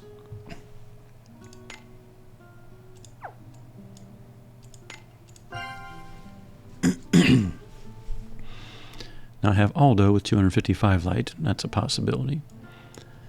But as far as damage dealers, I have one that I'm still working to level, who's very powerful, Verdanta. Fine. I'll show you how tough we are in the north. Okay. I can get rid of Steiner now. So, I have Azami in the party, so I have a chance of getting light points. I have Verdanta, so I can basically one-shot kill everything. So, all I have to do now is try and get as close to 360 light as possible to max out the rewards. Sidekicks, I'll just throw in Tetra and Gunts, my 2 defaults. So at this point, I try to bring along characters that I'm still leveling. It's not much experience, so it's not really that important. But if your Aldo, for example, is only like level 83, maybe throw in Aldo. Excuse me. So what I'll do, I'll sort by light, and you can see descending amount of values, and I'll look to see if anyone is not yet leveled. So Rufus is level 97 and has 139 light. I'll throw him in. I'm not trying for synergy at this point. I know Verdanta is going to kill everything in one shot. So I look again. Who else is not at a max level? Nonold. Well, you don't have to bet Right for there my puts help. me at 360 light. Now, am I ever going to use Nonold? Probably not. So now I can kind of look at characters with lower amounts of light and maybe swap out some people I don't use. Eva is actually very helpful. Till I can Let's go ahead and include her. I could even look at the shadow characters now, since I have plenty of light. Am I leveling anyone? Did I just filter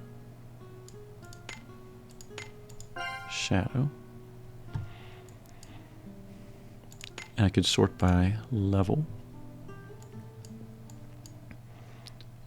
Subami, I use her a lot. She's not at max level. Same with Thalili and Iffy. Minalka. So let's throw in What is the Subami. mission? Do I really want Nonold? If I exclude him, then I'm below 360. But I could look around and see if there's any light characters with lower light amounts that I might want to level. So Yuna, for example, very helpful character. She's only level 95. Me. She has 50 light points, so I have 360. I have Azami. I have a way to kill things, and I have some people I want to level. So this is all I need for present Garrulea, another dungeon. Now, if you don't have a super powerful character like Verdanta, Sesta, one of them, you might have to actually pay a little more attention to your damage dealers. But at this point in the game with Stellar Awakening, hopefully you have one character that can kind of just one-shot things. Even Flammopolis, for example, could probably walk around and Neptune a lot of those things to death. If you have any leveling gear, like the Cat Queen's stuff, you could always throw it on your leveling people. I'm not going to bother just for this one video, but I wanted to show you like my thought process when I'm forming a 2 green key dungeon. Have the person who can skill up light and shadow. If you're not sure who, go to the wiki, look up the dungeon, and see who is listed over here. Have one character that can destroy everything. Sesta AS can walk around in this dungeon completely naked and destroy things. In fact, Verdanta probably can as well. Let's find out. Let's remove everything. There we go. She is Stellar Awakened, so that does help. And then if you're leveling a sidekick, if you're leveling other characters, feel free to throw them in, but try to get to either 360 light or 360 shadow. All right, let's take a quick tour of present Garrulea, another dungeon.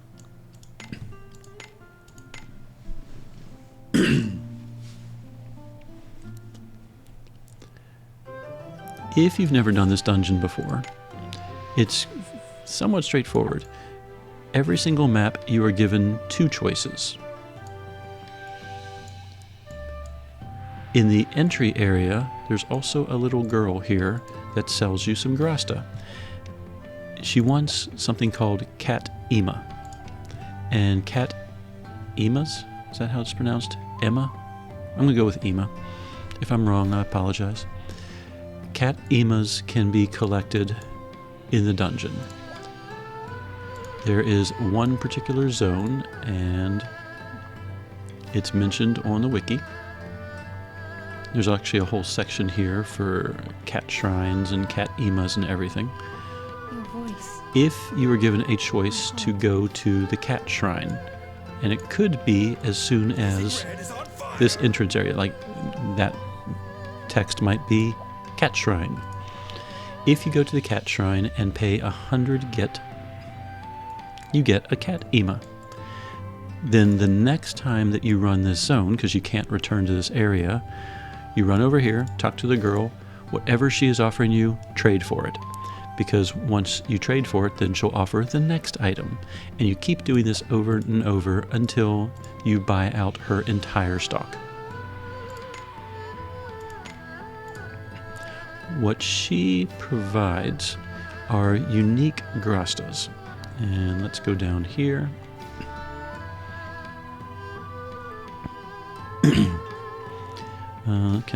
You see that in the recording? Yes, you can see enhance if max HP. Perfect. All right. Enhance if max HP. Damage plus 30 when your hit points are at max. And there's one for swords, there's one for katanas, there's one for axes. So each one is basically a cat ema. And I don't know if it's this exact order, but whatever she's offering you, just grab it. And we'll talk about the enhance if max HPs once I can access the Grasta menu again. So just trust me, every time you get a cat ema, the very next run over, go to her. When you are given a choice of 2 zones, if you are just starting out, you want to collect this junk. If you are given a choice between a zone that drops junk, which would be Inari Plateau, Kunlun Mountains, or Vermilion Road, choose it. If you choose one of the other maps, Jiraiya Forest, Spectre Palace, or Temple Ruins, you will not collect junk and you will stay in Present Garulia, another dungeon, even longer, because it takes a lot of junk to buy out the vendor at Nagsham. Nagsham? Nagsham, yeah. If you are given a choice of 2 zones that drop junk, it doesn't really matter. All the 3 zones, Inari Plateau, Kunlun, and Vermilion Road, they all have just random junk piles and random amounts of junk, so it doesn't really matter whichever one you like. I like Vermilion Road. I think the area looks very pretty. And Kunlun Mountains, I know some of the enemies absorb water, and I am running with Verdanta, who is a water damage dealer, so I would probably try to avoid Kunlun Mountains with Verdanta. Your voice. Every so often, My heart. once you've collected a lot, well, it doesn't really matter how much junk you have collected, but every so often, and I'm very happy to see that it is appearing right now, Nagsham will appear. It doesn't always appear. You can do several runs in a row and never see Nagsham. If you don't, that's fine, just use that time to collect junk. But if you see Nagsham and you have some junk saved up, when you go to Nagsham, there are 2 vendors. There's one outside who sells Grasta. Now he sells the tier 1 Grasta, the power of wind, that's like the 10%, the HP regen, that is like the 150 health. Every so often there will be a tier 2 Grasta. But he's not the reason we're coming here. The reason is inside the inn. There is a second vendor. Oops. This is the vendor, like the girl in the first zone, this vendor you want to buy everything. If you look at the wiki, let's find Nagsham. Whoa, didn't mean to highlight all that stuff. Okay. Oh, it does mention this is the only place you can get the Power of Nothing Grastas. That will help characters like Benedict or Shangwa who have null type damage. So it might be worth it to buy a few of those if you're just starting out and you happen to have gotten like Shangwa early on. But for the most part, ignore the guy outside.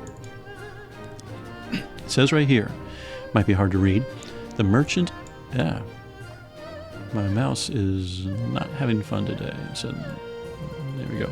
This highlighted area right here.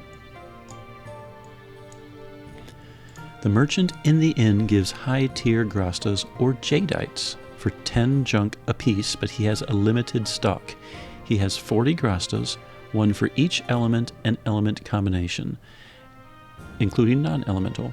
He has 9 Jadites of attack and 1 Jadite of life. And the stocks refresh every time you visit Nagsham. Oh look, it's 9 a.m. Okay, I'm going to pause really quick, watch this, because I like free stones. If you click don't watch, I don't know of a way to rewatch it later for the free stones, so 1 second. Alright, easy 20 stones. It was one of the 5-second ads. Alright, as I was saying, this guy has 50 total Grasta. 40 are the weapon combinations, so like power of Rapid's sword, power of Rapid's staff, power of Rapid's katana, power of Rapid's bow, etc., etc., etc. So you want to buy everything this guy has. The Grasta that he sells, you use the entire rest of the game. End game gearing uses his Grasta. So that's why you spend a lot of time in Present Garulia, another dungeon. You run it over and over and over to collect a lot of junk. You go to this guy, you buy whatever he has. If you're trying to target something, like I had Sesta very early on in the game, and she wanted Power of Wind Katana. So I would always hold like 10 junk in reserve just in case he happened to be offering Power of Wind Katana that particular trip. But otherwise, just buy everything. You can only get one of every item, so if you buy all the Power of Rapid stuff, it won't appear, and then the stuff that you're hoping will appear will start popping up sooner. So the more you buy, eventually the sooner you will get the items you're really looking for. Or you might get lucky and get the items like right away. But I promise you, trust me, just keep running Present Garulia, another dungeon, keep collecting junk, keep buying everything the discovery-loving youth has, and you will thank me later for this. Yes, it takes a while. It will take you literally like a month of running this dungeon. You will be sick of this dungeon, but this is the reason you go to the dungeon. Once you have bought everything out, then you're kind of sort of done with this particular dungeon, and then you can move on and basically do the same thing in Antiquity. But anyway, if you go over here and talk to this guy, the wiki did say every so often he'll offer like a Power of Nothingness, so it might be worth it just to check, but you want to use your junk primarily for the guy inside the inn. And then here we have a choice. We can go to Jiraiya Forest, or Fortress? What did I say? Fortress. I'll say, why would a ship be in a forest? Kunlun Mountains. Great, that's the one that she's immune to. Well, if I was doing this, I'm collecting junk, I would choose Kunlun Mountains. Fortunately, I have a mixed team here, so even though some of the enemies absorb water, I have other characters that can handle it. Alright, you can see the little treasure bags. That's the junk. You click on those, you get the junk, you move on with life. And at the end of the instance, you are given a choice to 2 more zones. It might be Nagsham again, it might be somewhere else, but that's kind of how it works. So let's sprinting raid it, and the others don't really matter. So remember, we unequipped her, she just did that completely naked. Must be cold. Okay.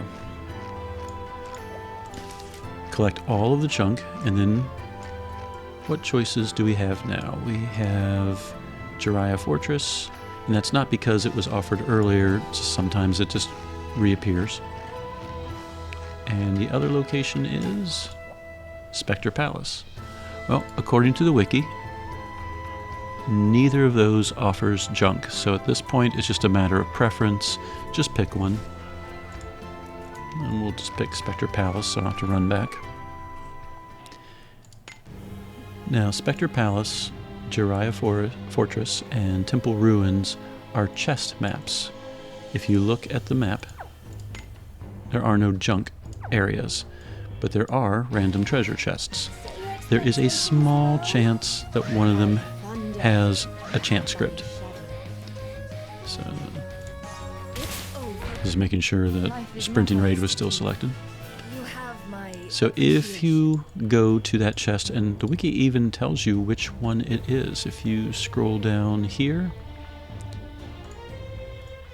Jiraiya Fortress, chest 2 and 4 have a very small chance, a 0.75, less than 1% chance that it will be a chant script. Which ones are 2 and 4? If we click on this, sometimes they're labeled, sometimes they're not, but you can see where all 4 chests are. And so I will go ahead and just check all 4.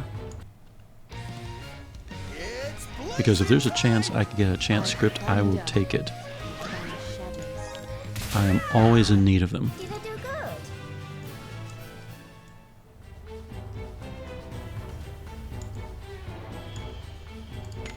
Actually, we're in Spectre Palace, aren't we? I'm looking at the wrong map.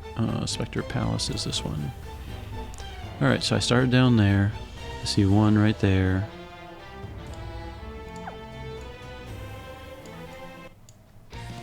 And of course something would get in the way. This is why it's nice to have a nice damage dealer. You don't have to worry about anything. You just click attack, they do damage, enemies are beat. And Spectre Palace, you can see the mobs. They have 13, 30, 87, and 70,000 health. So not even 100,000 health. Someone like Filmopolis could run around and beat up everything. Alright, there's some fragments. If you're newish to the game and don't have a lot of fragments, definitely hit up all the treasure chests.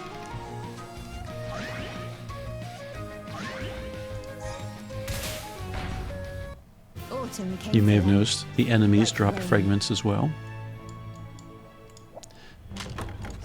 Alright, murmur scripts. Alright, that chest made me sad.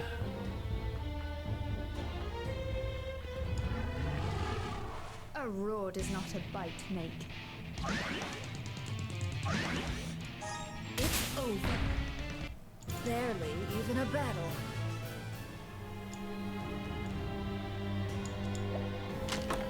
Crystal of Life. That will be helpful for awakening. And there's the last treasure chest. Just murmur scripts. But again, if you're working through the story chapters, you probably don't have many murmur scripts or prayer scripts. So running this dungeon over and over again for an entire month will give you some memoirs to upgrade your characters with. When you, after you've been through 3 zones, you are then presented a choice of bosses. You can fight Mizushi. Keep thy distance. Sure, I'll fight. This ends here. Or nearby, there's usually another choice. You can fight Karakuri. And there's 3 total bosses if you go here. Well, I guess technically 4, but Suzaku, Karakuri, Mizushi, and Void Shell are the 4 choices. Suzaku has 4.8 million health, 1.3 million, 1.3 million, and 400,000. So if, and it even shows you weak to water or resists water. So you can, if you're just starting out and you're worried that you might not be able to defeat one of these guys, you can kind of look at which might be the best choice for you. As far as rewards, Karakuri drops a bunch of fragments of attack, Mizushi drops a bunch of fragments of life, and Suzaku looks like drops kind of a mixture of attack and life. So if you choose Karakuri a lot, for example, that will speed up your acquisition of attack fragments.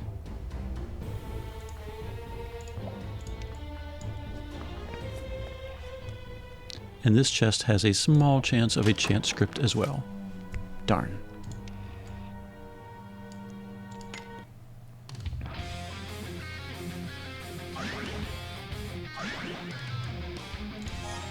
This ends here. By going through this dungeon, even once, you saw that we collected several fragments, we got some experience for the team, we had a chance at chant scripts. Most importantly, if you get Nagsham, you can go there, pick up the Grasta that are really, really important in the game. And if you were able to assemble a party with 360 light points, or shadow points, then here you get 5 items, possibly memoirs that you need. And sometimes Grasta. So in this case, I got some fragments of attack, crystals of attack, a little bit of experience scrolls. I got a Grasta, the MP restore for bow, so that means a bow user could get 300 health, and more scrolls. And sometimes Azami would get a light point. So you are going to run Present Garulia Continent over and over and over again. You'll be sick of it. You'll be going, Crono, why are you making me do this? I'm now going to show you. Present Garulia, another dungeon, provides 2 types of Grasta that are extremely important. First, as I mentioned, if you happen to get lucky and go to Nagsham and go to the inn and buy that guy in the inn out, you will have a collection of Power of Element weapon type. So Power of Rapid's Hammer means that all hammer users, not just one, all hammer users will improve their water damage. Power of Gale Hammer, all hammer users will improve wind damage. The voids are the typeless type. All hammer users will improve non-type attack damage. Now some of these we don't really have a use for. Power of Thunder Fists. I don't know of any Fist Thunder users offhand. I could use the wiki and maybe find one, but so some of these currently don't really have much of an issue.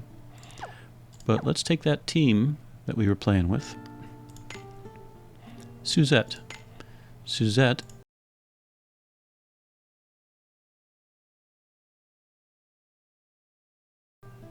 a wind user and a lance user.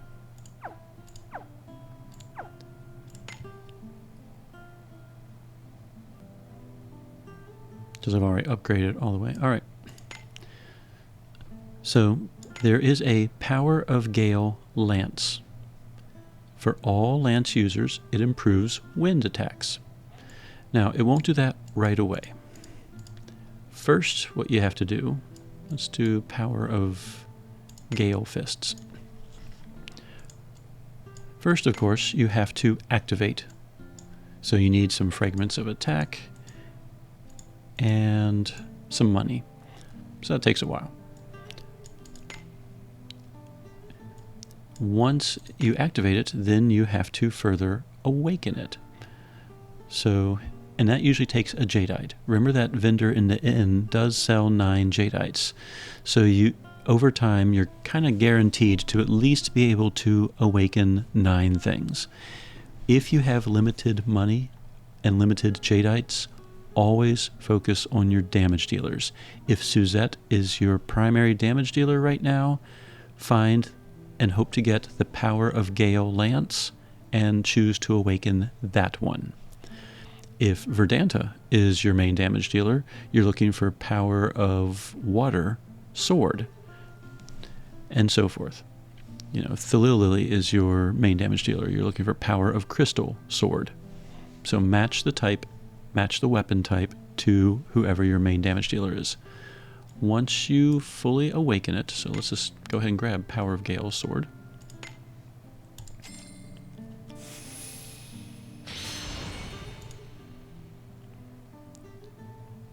Once you fully awaken it, the effect kicks in. sword type users, wind type attack.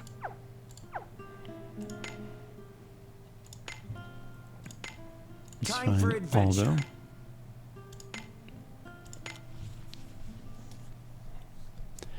So right now, if it's in its light blue stage, it's limited to sword users. It will improve wind type attacks. So for example, Malpifia. Malpifia is a wind sword user. If I equip this on Malpifia, her wind damage is going to go up by 30%. That's great, right?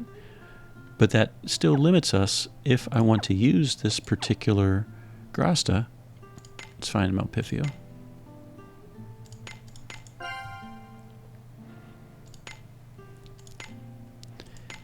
I have to equip this particular Grasta on Malpifia.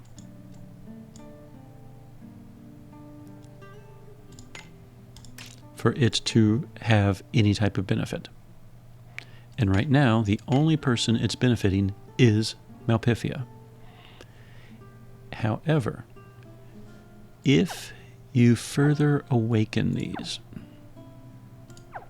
that's where this really starts to explode, I guess. Upgrade. Sort by not upgraded.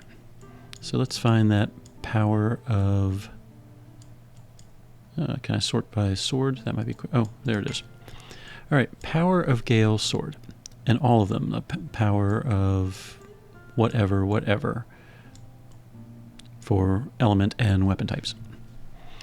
If I try to upgrade this further, it requires something called a dormant ore.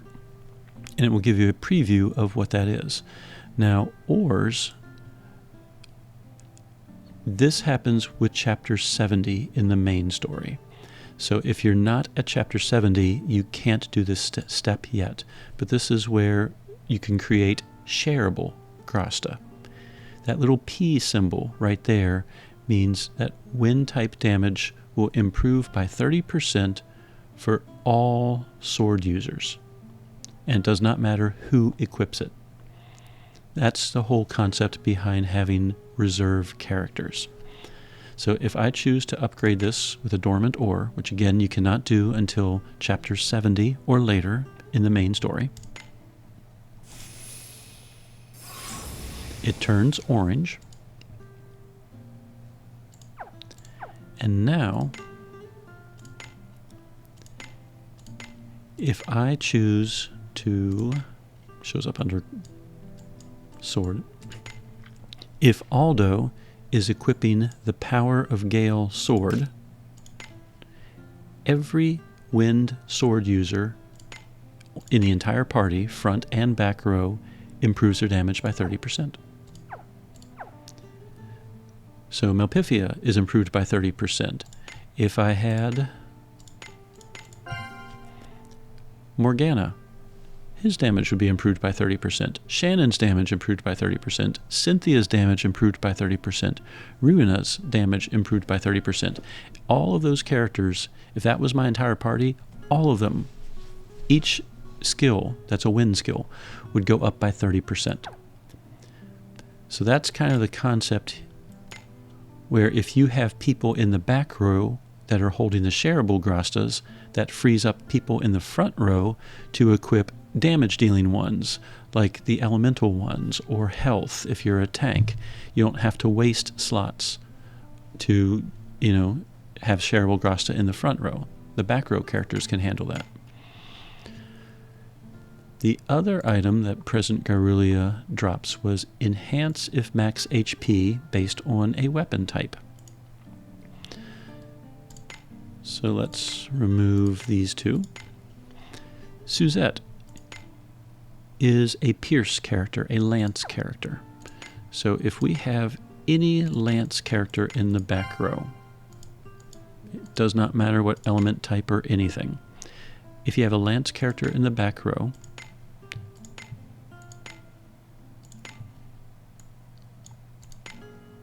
let's grab that. I can't awaken them because they're all already awakened. So here we have a sister in the back row. Enhance if max HP Lance drops from present Guerrilla Dungeon, the one we just did. These are the ones that you exchange at the very entrance for the cat emas.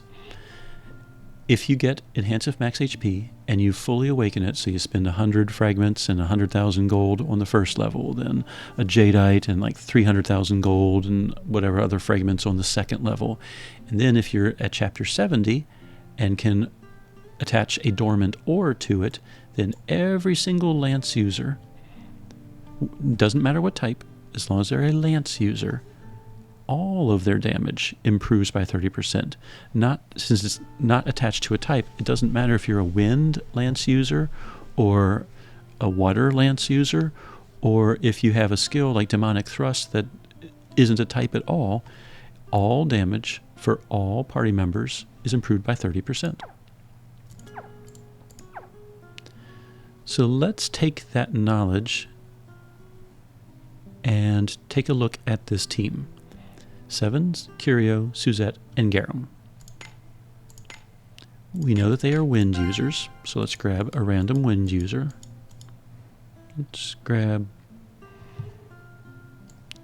is that the only filter? There's no sisters or bots or anything? Okay. I'll grab him.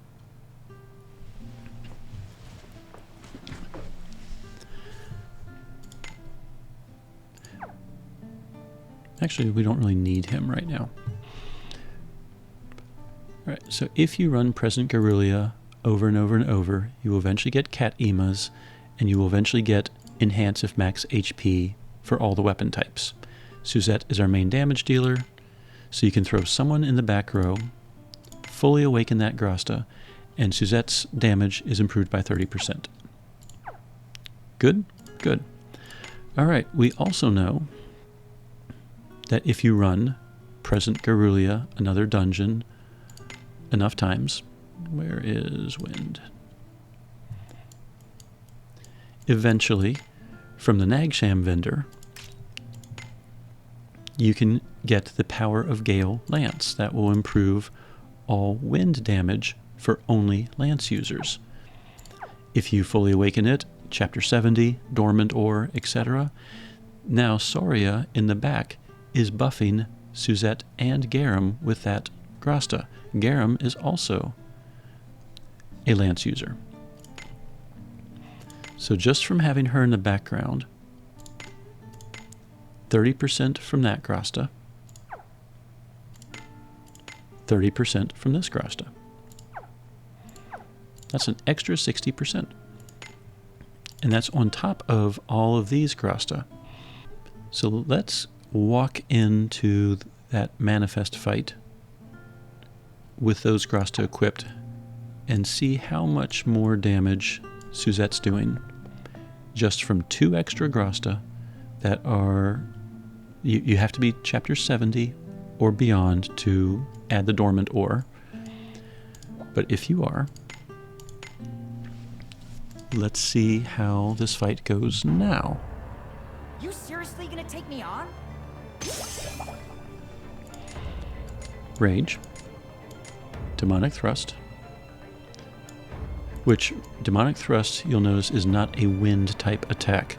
So as long as Suzette has max health, then it will do more damage. Transient Glory and Wind Zone. Now, it does not matter how much health Suzette has for the Power of Gale Lance Grasta to take effect.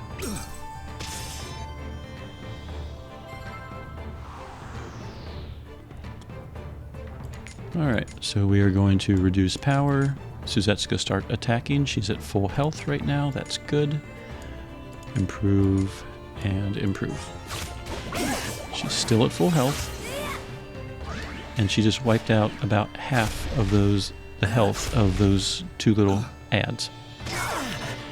Now, unfortunately, she is poisoned, which means one of the Grasta is no longer in effect.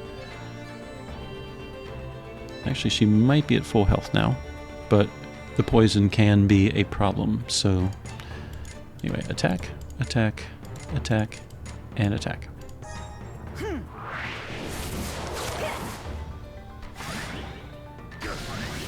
Now Garum is also doing more damage by virtue of those Grasta.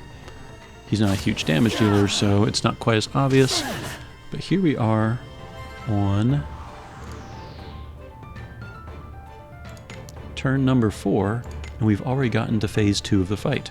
It seems to be going a little bit faster. So we're going to go ahead and inflict rage. We're going to weaken the enemies. We'll go ahead and attack again. And attack again.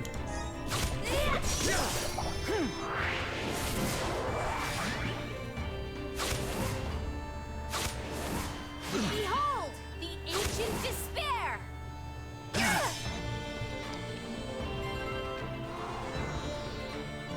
Alright, Suzette is still at full health. She's going to Dragon Assault. Attack, attack, attack, and attack. Actually, I think we're going to reduce power further. We did that for rage, that for power, right? Yeah. I want to try and keep it relatively similar to what we did before. Alright, the little adds are definitely less than half health now.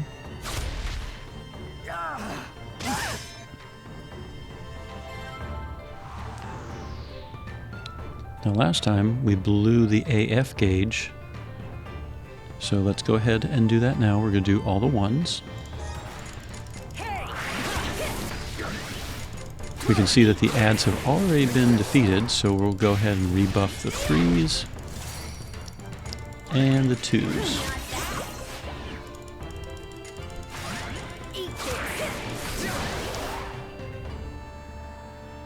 This is our chance!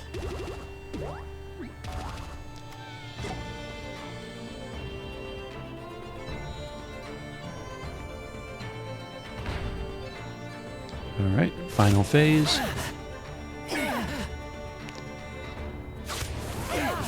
Now, I don't know about you all, but I'm looking at their health.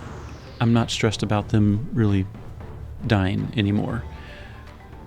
It seems to be going faster. We are on turn number 7. We'll go ahead and Demonic Thrust, Inflict Rage. We've rebuffed everything, so the 2 of them can go ahead and just start attacking.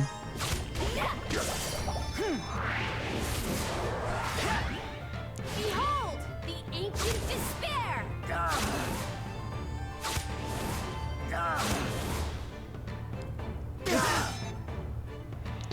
If I remember right, the last time we did this without the Shareable Grasta, we did this in 10 turns. We are on turn number 8, and I have not been taking any shortcuts. Like I could have just Dragon Assaulted on the last turn, but I'm doing the same general steps as I did before. So we're going to Dragon Assault this turn on turn number 8. You can see that the main Suzette is almost defeated.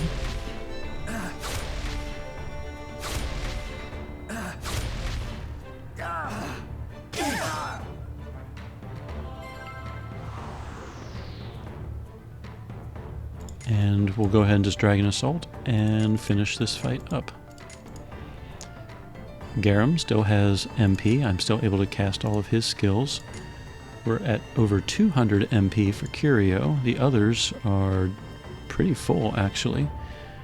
And we are only on turn number 9. So adding one character with that Shareable Grasta, making Suzette do even more damage, sped the fight up even more, and we're going to save an entire turn. It's all about teamwork. It is all about teamwork. Good comment. So present Garulia gives you access to these Grasta. These Grasta made Suzette do 60% more damage. Alright, because I know this is going to be a long video, we're going to do kind of a checkpoint here. At this point, you can fully unlock everything about Grastas by chapter 84, but chapter 70 definitely gets to that point, so you can use the ores to awaken Grastas that are shareable. So, for the checkpoint, if you run Present Garrulea Another Dungeon over and over and over again, that gives you access to Grasta that provide 300 health, and it gives you access to Grasta that can improve type damage. It will also give you access to Grasta enhance if max HP for a weapon, or enhance the type damage of a weapon. So those are the Grasta you should have access to from Present Garrulea Another Dungeon, and just general things like Astral Archives and other sources of Grasta. Yes, it takes a lot of gold early on. Yes, it takes a lot of fragments. If you run Present Garrulea over and over and over again, the fragments will come. So probably your biggest roadblock will be gold. So be choosy about which Grasta to awaken. Usually I find it best if you start with whoever you designate as your damage dealer. Which, on that note, your damage dealer should be equipped right now with Grasta that improve type damage. Preferably the type that your damage dealer is. Everyone else, support characters, tanks, give them Grasta that improve health. Those steps alone should make your game much more smooth, much less stressful. It will take a little bit of effort in Present Garrulea Another Dungeon, but you will thank me. So, once you've cleared out Present Garrulea Another Dungeon, what's next? Following Present Garrulea, the next 2 green key dungeon you have access to is Antiquity Garrulea Continent Another Dungeon. You get access to this one after chapter 66. So a little bit before you can upgrade ores, but it does have a lot of very important ores as well. Grasta as well. Preparing your party, if you look at the wiki, we can see that Geru has the ability to gain shadow points in his case. So we want to form a party with him. So let's clear this. Well, we don't necessarily have to. So he is a staff and fire user. Again, it does not matter which form you have, if he's 4-star, if he's 5-star, max level, not max level, does not matter. He just needs to be in your party. When you swap him out, double check your light and shadow points. It's possible, so for example, you want, remember, 360. And again, you might not have enough characters, light or shadow points to reach 360, so just go as high as you possibly can.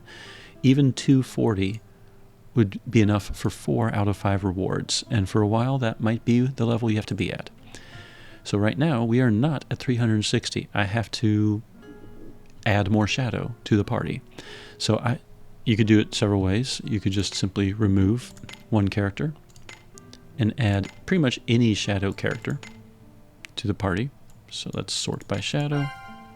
We only need 11 points. So is there any... Did I say... I meant light points. We want 360 light. All right. Are there any characters at all that I want to level right now? So, kind of, again, your choice. We just need any character that has at least 11 light points to reach that 360 mark. So, let's just throw in Dagger for now. So we double check. We have our 360. We have Geru. And we have a damage dealer capable of killing everything in one shot. So we are about to go to Antiquity.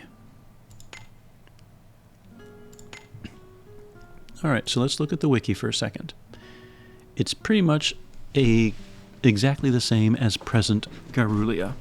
There's 3 maps with chests, so if you want chant scripts, you would choose those zones. There's, this time, the collectible item instead of junk are monster femurs, basically old bones. And there are 3 zones that drop those. So if you're trying to buy the Grasta that are available, you want to choose one of those 3 maps whenever given a choice.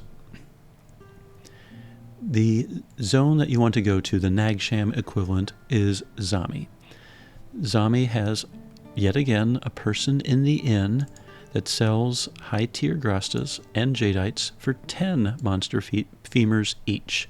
Limited stock, total of 50 items. This sounds very familiar because it's exactly the same as present Garulia. And the Cat Ema equivalent is what's called a Superior Dogu.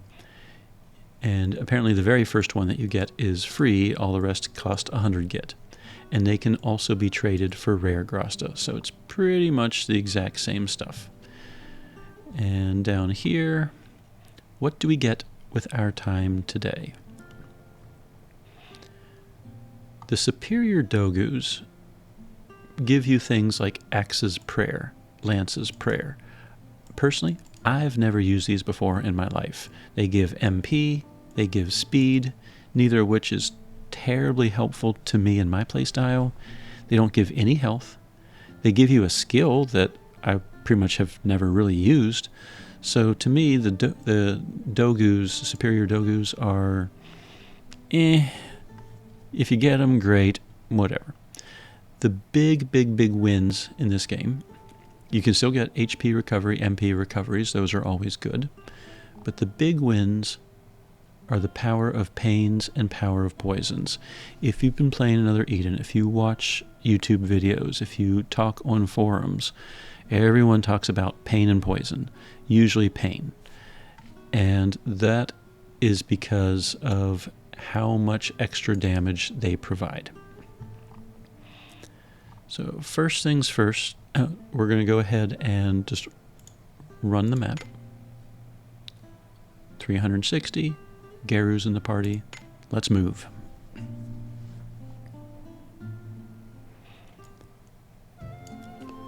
So let's zone.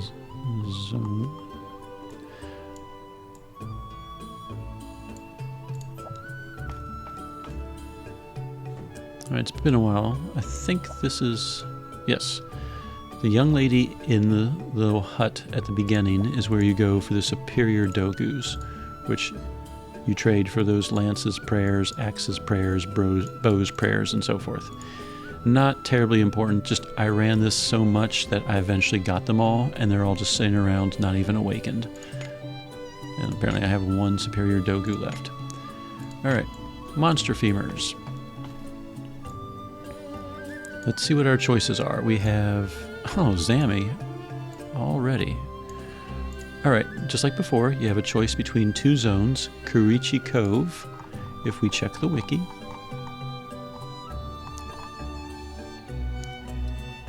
Kurichi Cove is one of the ones that drops monster femurs. So if you need monster femurs, and that's one of the choices, that would be a very possible zone to go to. If you are lucky at some point, Zami will appear.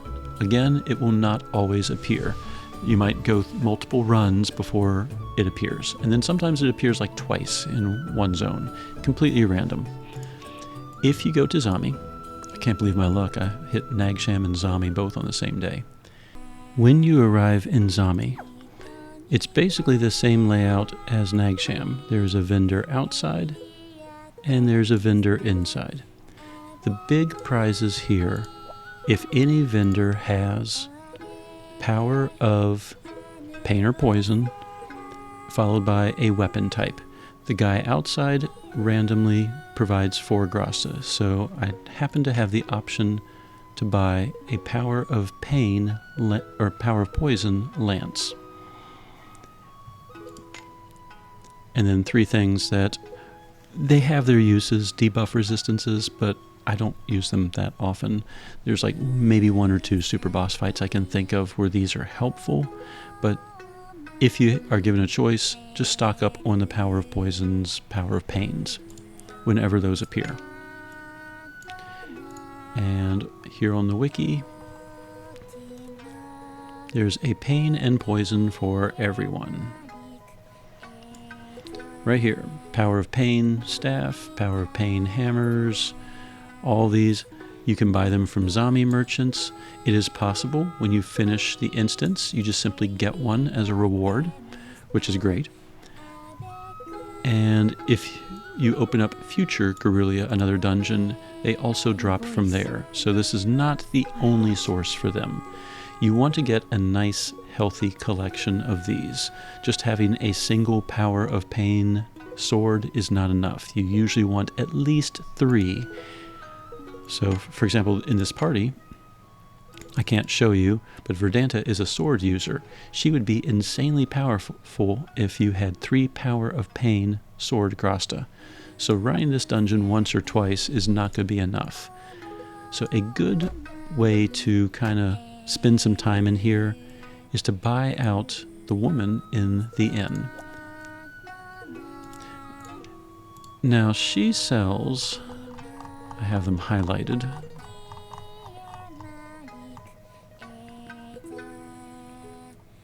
She sells elemental attack skills.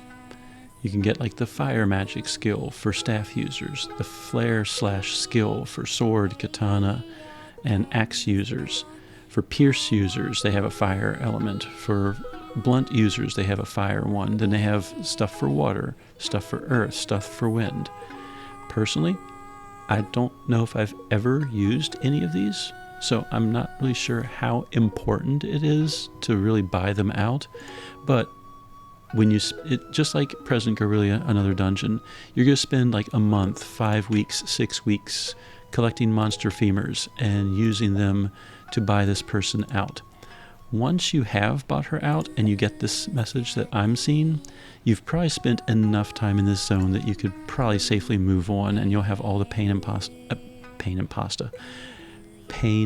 poison Grastas that you'll need for a good long while. But when given a choice, what I started doing, whenever I saw this guy selling anything that had Power of Poison or Power of Pain, I just bought it. Didn't think twice. I figured at some point, even if I don't need it now, it's possible that someone in the future, some character will come out that will need that Grasta. So spend some time in Antiquity Guerrilla Another Dungeon and do the same thing. Build up a nice large collection of pain and poison Grastas. And we're going to talk about why when I get out of here. Let's see, Dragon God Swamp and Kurichi Cove are my choices. And the swamp, I believe, is a chest location. Well, might help if I go back to it.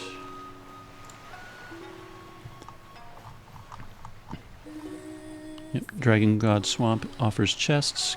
Kurichi Cove offers monster femurs. When given the choice, go for the monster femurs. Unless you've bought everything, in which case the chests are better for the offhand chance of a chance script. So there's a monster femur. There's some more up there. Wandering Horror. The bigger the baddie, the braver the hero. We have our damage dealer here, who's still naked now I'm thinking about it. Did mine actions have meaning? Still powerful, so not really an issue. I've run with a naked Cesta through, I think, Underworld and killed everything, so... Alright, my choices are Dragon God Swamp and... Funeral Cavern. They put the fun in funeral. Dad jokes. Okay, we're gonna go to Swamp. I want to say the Funeral Cavern has an enemy that absorbs probably wind, because I was doing this with Cesta and I always avoided that one. So I guess it probably would have been okay if I'd gone there. Alright, this one has chests. Let's see if I get lucky and get a chance script today. Probably not going to happen. If you're not sure of the map, the wiki has all that too.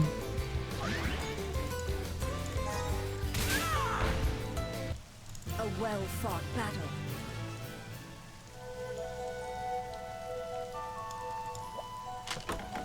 No chance script there.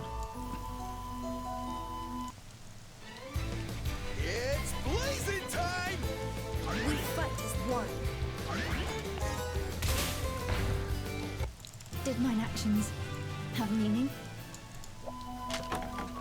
Fragments of support. You'll notice that we're getting more fragments as well. That was a stack of 20 of them. So this place will speed up fragment acquisition.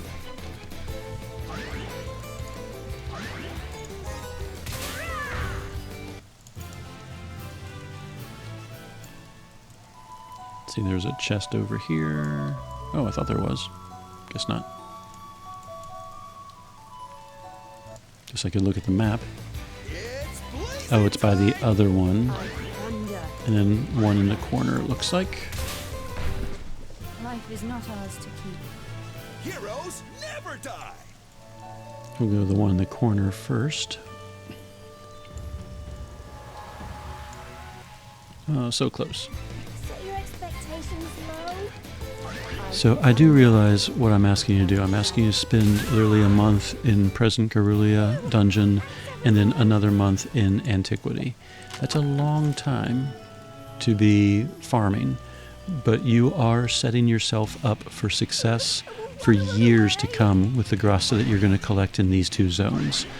So it's going to be boring. If you have one of the super powered characters like Verdanta, it's not a challenge. It's just going to be really, really boring. And no chance scripts for me today. Who should I fight? I don't like you. I mean, Verdanta's going to destroy either one, but yeah, just mentally prepare yourself. You know what? I'm just going to sit down, do this, collect the Grastas that Casual Crono is telling me to collect. I'm going to trust his wisdom. Sometimes a dangerous thing, but I'm pretty confident in this recommendation. Chance script? Nope. But you see, you're getting a lot more fragments now, so running this place over and over again, you'll be able to awaken things a lot quicker. Hi, Sacred Beast.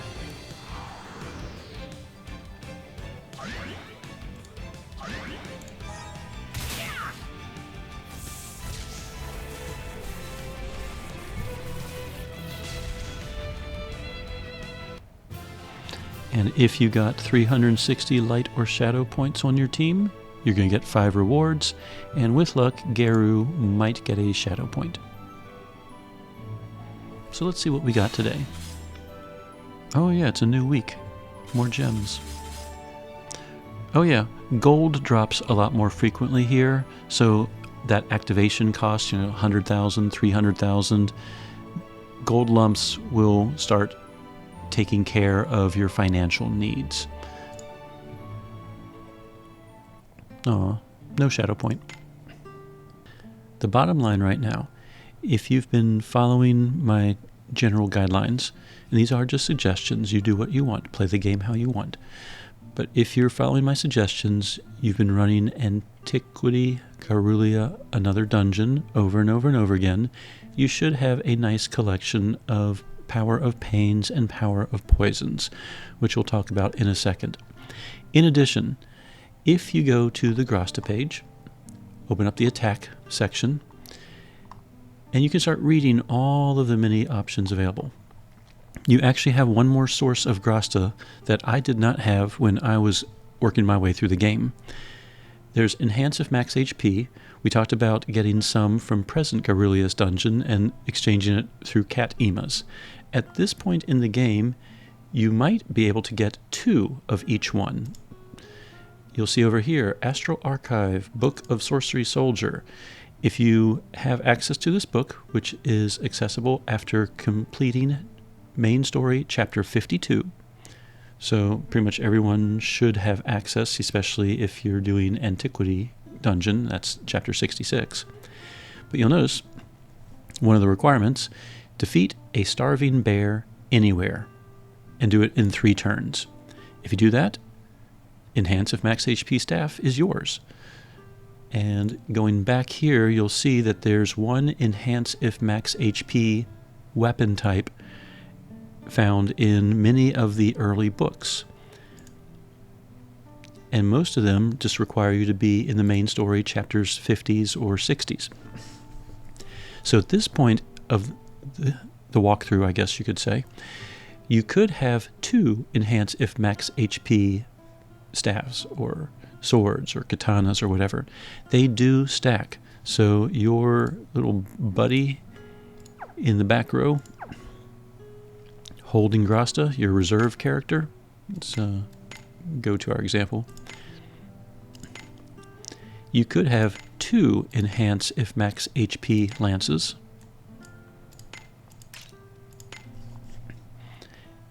Each one is 30% damage. I'm not sure if they're additive or multiplicative, but they do stack. So if you have 2 equipped on Saria and a Power of Gale lance, now you are improving all lance users' damage by 60% if they're at full health, and then 90% if they're at full health and happen to be wind users. So you see where the math is starting to math more. So speaking of math, let's go back to this team. When you watch endgame players like myself fighting super bosses, you pretty much never see elemental Grasta being used. You always see things like Power of Pain or Poison being used. And pains and poisons are what drop in Antiquity, and I told you, run Antiquity a lot, get a nice collection of them. So this is why. Let me open up a calculator here. All right, it seems to be showing up. Yay. It's my first time using a calculator with OBS, so I had to make a whole nother window capture. All right. Elements versus pains. And I don't know why the developers did this, don't ask me, but the elemental Grasta are what's called additive, and the pain Grasta are multiplicative. The additive Grasta, you simply add them together. So 1 power of the blaze fully awakened is 30%. I have 3 that are fully awakened. So if you have a character like Rufus here, Blazing Hero has Power of the Blaze, makes sense to me, 30%, 30%, and 30%. That means that's 90%, right? 30 times 3, yay. So that means if you do base damage of 100, and you add 90 more, now you're doing basically 190%, 1.9% damage. So almost double. If it was 200%, it'd be double, you know, basic math.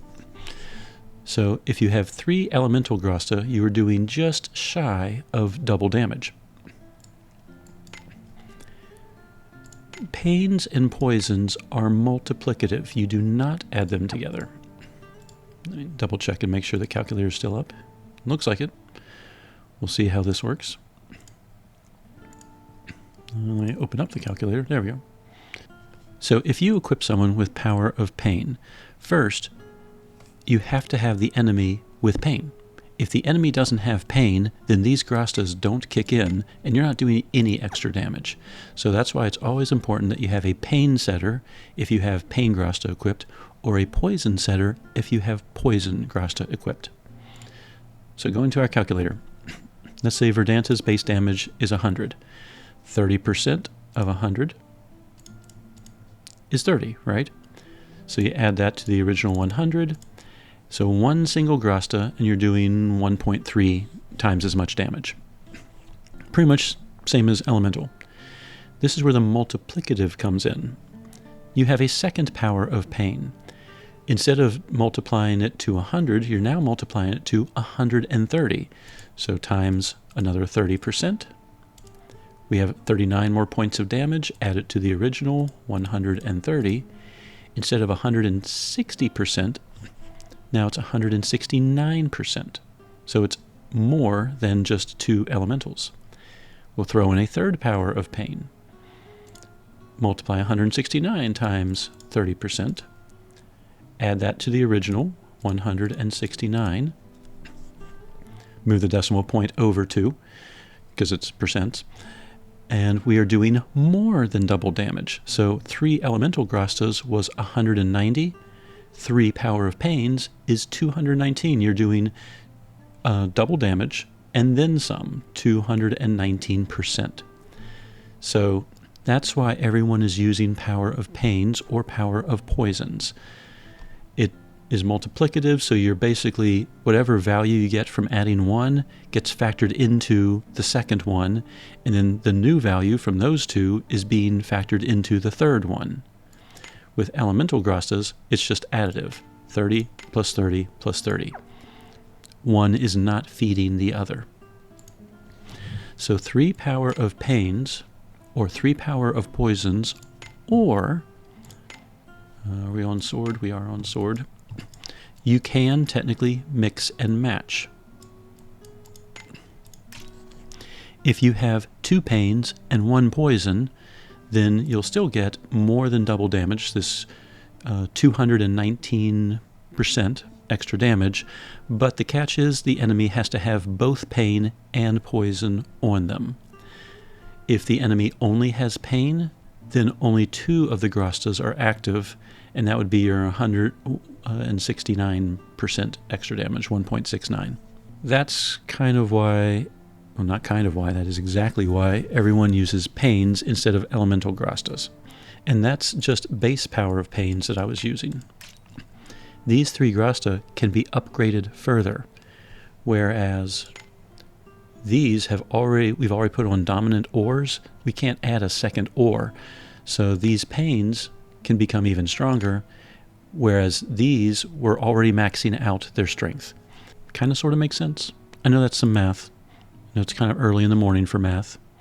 If nothing else, trust me, when given the option, choose pain or poison.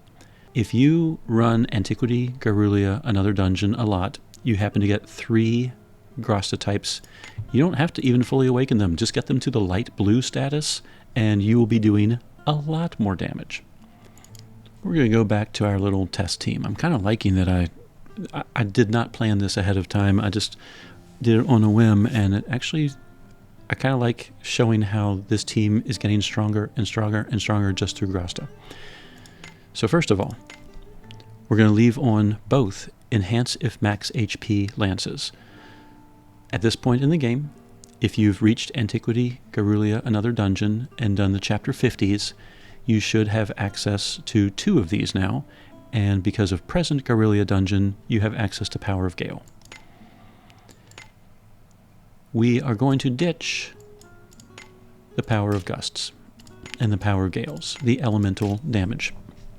We are going to replace them with Powers of Pain. So let's see, that would be Lance. Do I have any just pure ones? Looks like it. 1. Go down to the blue section, 2, and 3. So what this means, Suzette's damage is going to be even stronger than before. We are removing a 50% wind damage boost, and we are replacing it with 3 30% Power of Pains. At a glance, you would think that's 90%. That is wrong. That's actually 210% instead of 190%. So it's like 30% more damage. That's a lot of 30s. Just trust me. You can scroll back and review the math section. I think I'm done with the calculator now. But this combination should be stronger. And this should make her stronger as well. Everyone else is exactly the same as before. They have extra health,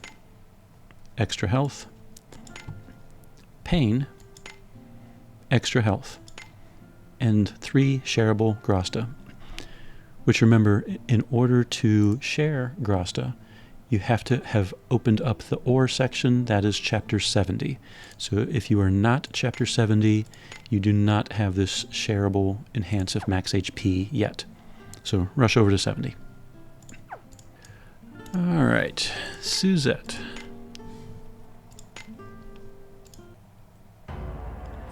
Let's slip the dogs of war. It's very important, if you're using Power of Pains, that you have someone in the party that can put pain. Same thing if you're using Power of Poisons, you have to have someone in the party that can provide poison. It just so happens that Suzette has Demonic Thrust. It inflicts poison and pain, It ignores target resistance. That means it will always land, and it is persistent. It doesn't have like a turn limit. It won't last for 3 turns and disappear. It is there permanently. Because she is Stellar Awakened, she also happens to put pain and poison on the enemies at the start of the fight. But if your Suzette isn't Stellar Awakened, that won't happen. That's also why I've been doing Demonic Thrust on the first turn, to mimic the fact that many people don't have a Stellar Awakened Suzette. So that's exactly what we're going to do here. We're going to Demonic Thrust, Inflict Rage, we're going to improve power, and deploy a Wind Zone. And this is 7. 7's Monsoon also inflicts pain. It lasts only for 3 turns, but it does ignore target resistance. So there are a lot of characters that inflict pain. And in fact, since we're here, if we go to, for example, the tier list on the wiki and scroll down to the filter section, there is, under status, a pain section. There is a poison section right next to the rage. You can click on this and see all of the characters in the game that can inflict pain. If you see the little greenish arrows there, those are all the characters that can inflict pain that also ignores resistance. In other words, guaranteed pain no matter what. You cast it, the enemy has pain.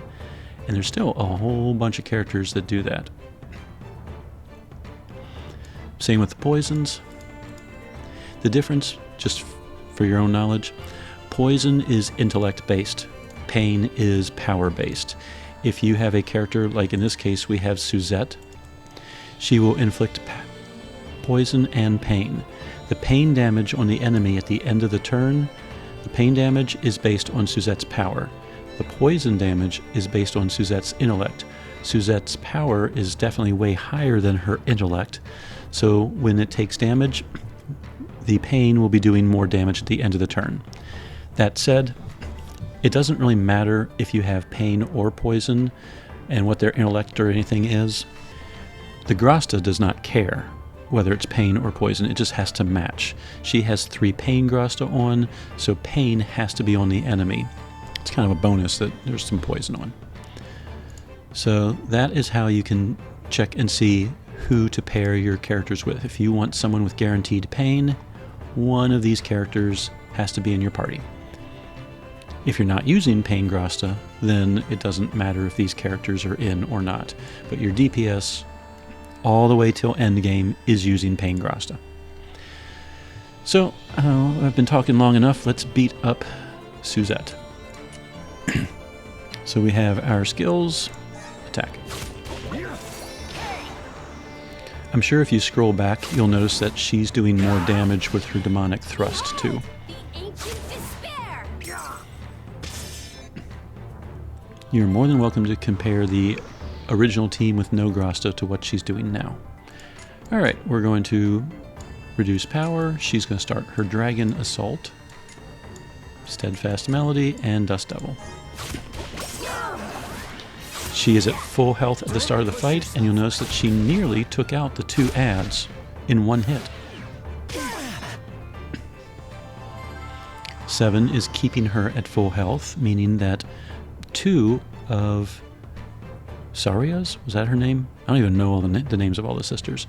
The Enhance if Max HP Lances are in effect as long as she's at full health when she starts her move. So we're going to do another Dragon Assault. We're going to start attacking, attacking, attacking. You know, she was doing like 5 million per hit on the Dragon Assault.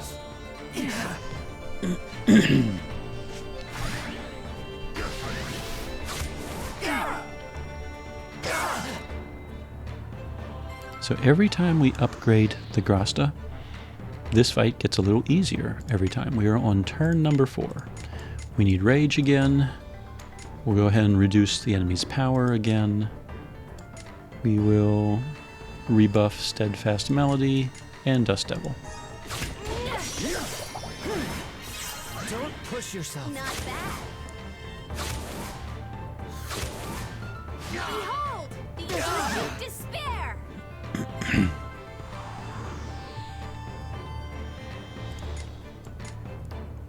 Alright.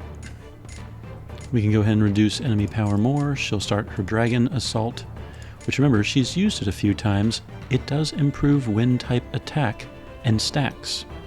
So this Dragon Assault is going to be even stronger than the last one. Go ahead and attack and attack. Eat this.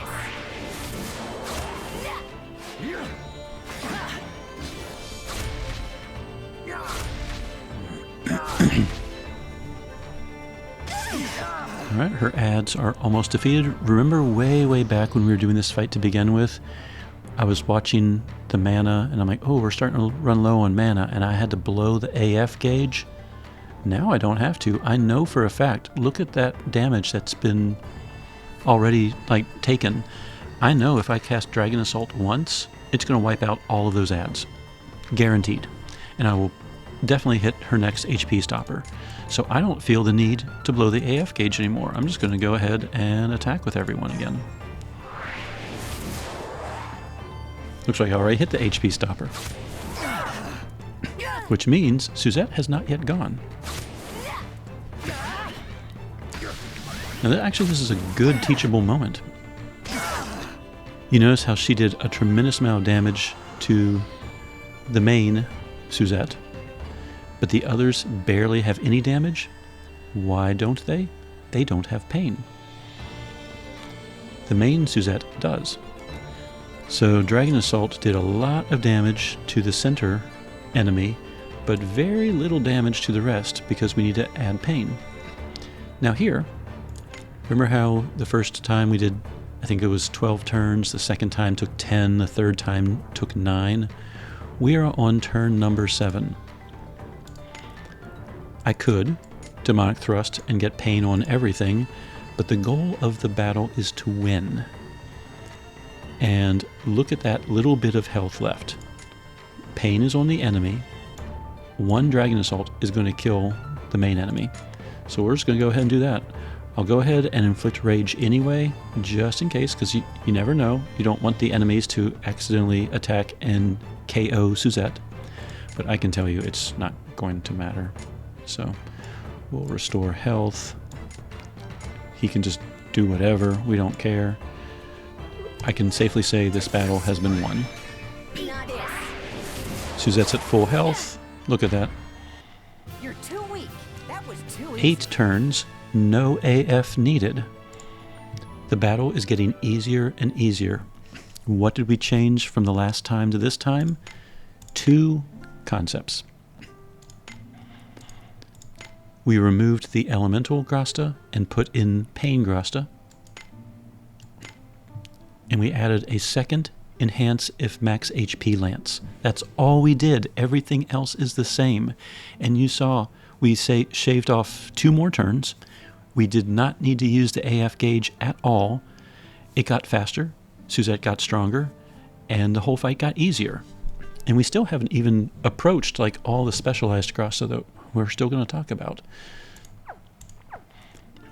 So that's what you're capable of doing if you can just simply reach Antiquity Garulia, another dungeon, and run it over and over and over, so you have a nice collection of Power of Pains. Running it over and over will also give you the Jadeites and the fragments that you need to at least awaken them to level 2. Now, if you happen to have dormant ores, but you really haven't gotten any other ores, you could make them even more powerful, but I would not recommend it. So just be happy that they are at the light blue stage of awakening.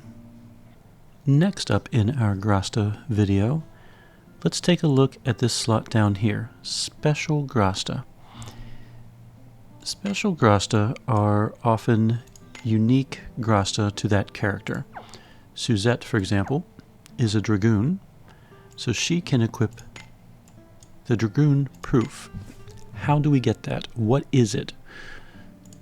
So we turn to the wiki, like always. And the Dragoon Proof is a Grasta that you can receive once you collect 10 tomes. let's go to the Grasta screen. This is still kind of new to me. Is it upgrade? It is not upgrade. It is exchange. Yes. This did not exist when I was first learning about Grasta. So let's find Suzette.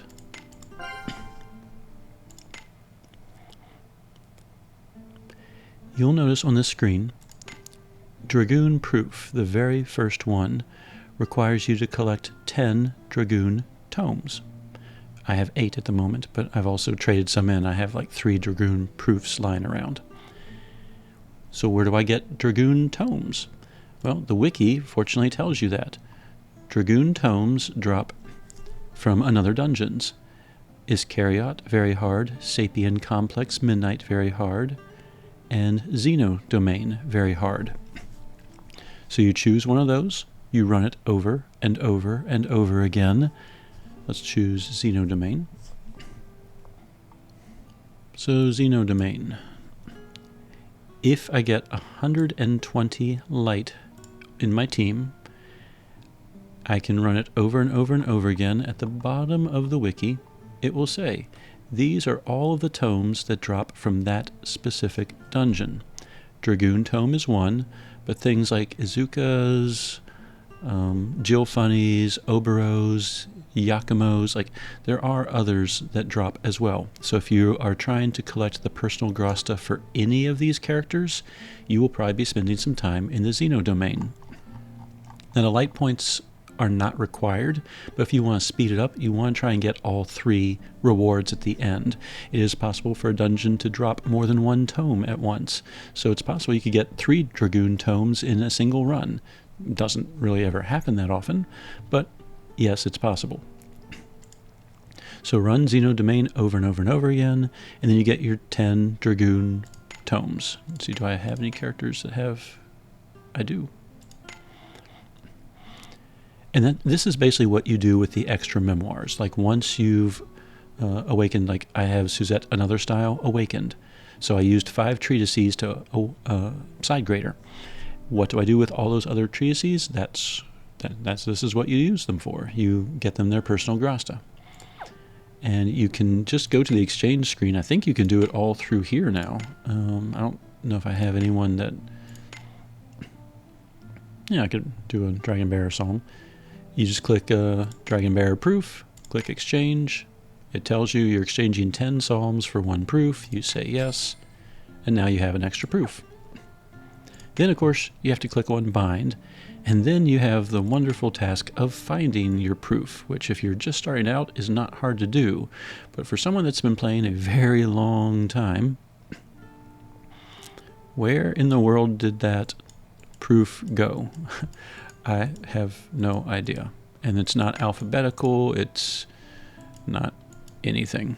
So this is one area that it would be nice if they could kind of update it. But usually they take what's called special fragments. Those drop a little bit later in the game, so don't worry too much about it. If you activate it once, you get the little power endurance stats or whatever stats. Looks like these are all power and endurance. Some are different, I promise. There's a power and spirit one, for example. And then if you upgrade it a second time, then you get what's called a Valor Chant upgrade.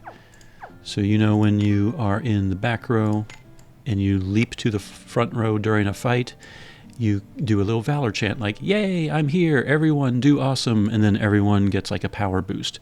Well, if you have the personal Grasta fully awakened, when she moves from the back row to the front row, her Valor Chant is enhanced if it's equipped. So that means in her case, where is her Valor Chant? Valor Chant. Power of all party members improves by 30%, intelligence by 30%, lasts 2 turns. If I go to her character page, there's a little spot right here, Dragoon Proof. Instead of 1 turn, now it will last 2 turns, so it's a little enhancement. That said, in this day and age, February 2026, Valor chants have kind of fallen out of favor. There are a few characters like Lokido Alter who kind of rely on going from the back row to the front row, but most characters, the Valor chants are basically a little perk that you get if you happen to be knocked into the back row and have to leap back forward. So it's not too important that you upgrade them.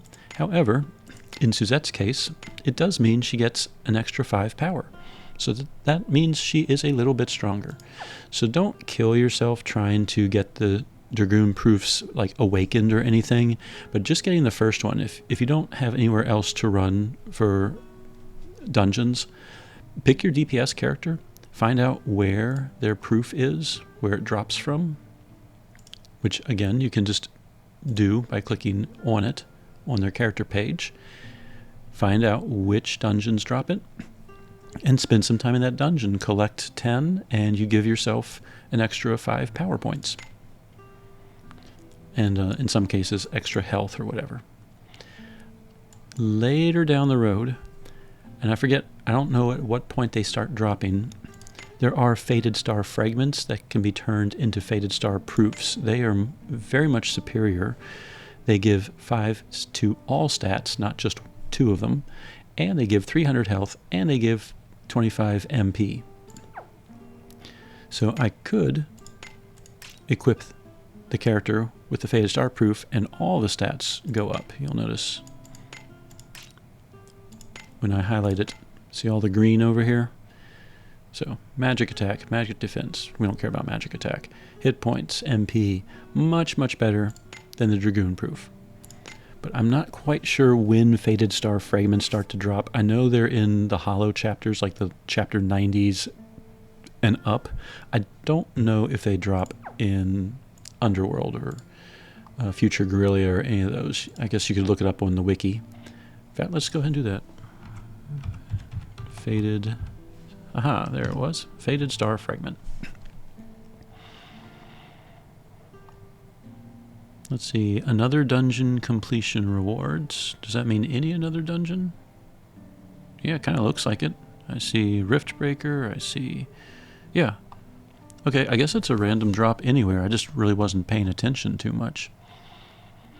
So if you run your red keys and your green keys, it looks like it's a very hard only drop, aside from the 2 green key dungeons. But if you run red key very hards, or your 2 green key dungeons, like Present Guerrilla, look at that, Antiquity Guerrilla, you might start collecting Fated Star fragments. If you get 10, and if you have access to Cat Shrine remnants in Future Guerrilla, you can go up here.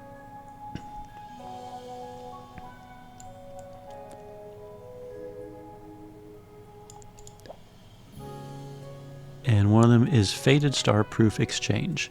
It will take all of your fragments. You don't get to choose to keep some of them. So if I click yes right now, I have 25 fragments. I'll lose 20 of them, but those 20 get converted from I'm holding 3 proofs to 5 proofs. Every 10 fragments gives you 1 Fated Star proof.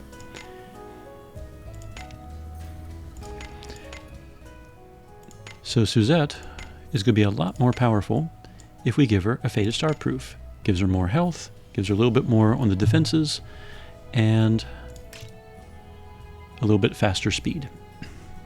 So that's another natural upgrade, which apparently I guess she can do as soon as you can access Cat Shrine remnants, which according to the wiki, chapter 60. Alright, so if you are at chapter 60 and you've been running your red key and green key dungeons, you might actually have enough to go and grab a Fated Star proof now. They are really good for tanks because of the health. They are really good for DPS because of everything. So it would probably be a good idea to try and give as many characters in your party a Fated Star proof as well. In the meantime, you could go and collect the tomes for their specific proof. It's not quite as good, but Garambarrel, for example, 300 health, 5 power. That's really all he needs. Really, all the health. The only thing he needs is really the health. So you could run around and collect all of the tomes, turn in 10 tomes for his personal Grasta, while you're slowly collecting the Fated Star fragments, because they are not a common drop. Checkpoint, ladies and gentlemen. So far, hopefully, I haven't been rambling too much, and hopefully you're getting a clearer picture of how I approach things. Your tanks and your support characters, give them health. Your DPS characters, give them pain. And hopefully at this point you're starting to understand this whole shareable Grasta thing. There's a condition, in this case, max health. It's been fully upgraded, including the dormant ore. You have to see this orange and you have to see this little P in brackets for party. And this means every lance user, regardless if they're wind, water, crystal, null, whatever, as long as they have max health, they will do 30 extra damage with all of their skills. And these shareable ones can stack. These are not the only shareable Grasta in the game. Remember when we go to the Grasta page, if you open up the attack section, there is a huge list of Grasta. And they will tell you, on the list, it will say the word shareable. So this is what I did when I was learning about Grasta. I can see that, for example, Almighty Power personality section, there's an Almighty Power cat lover. I see the word shareable.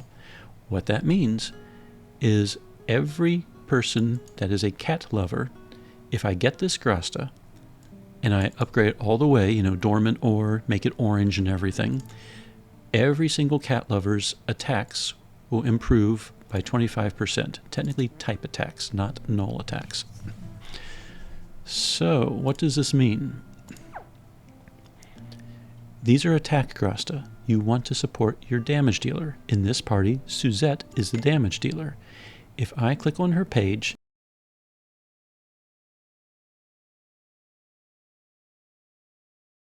and go to ability and go to the first one, these are her personalities.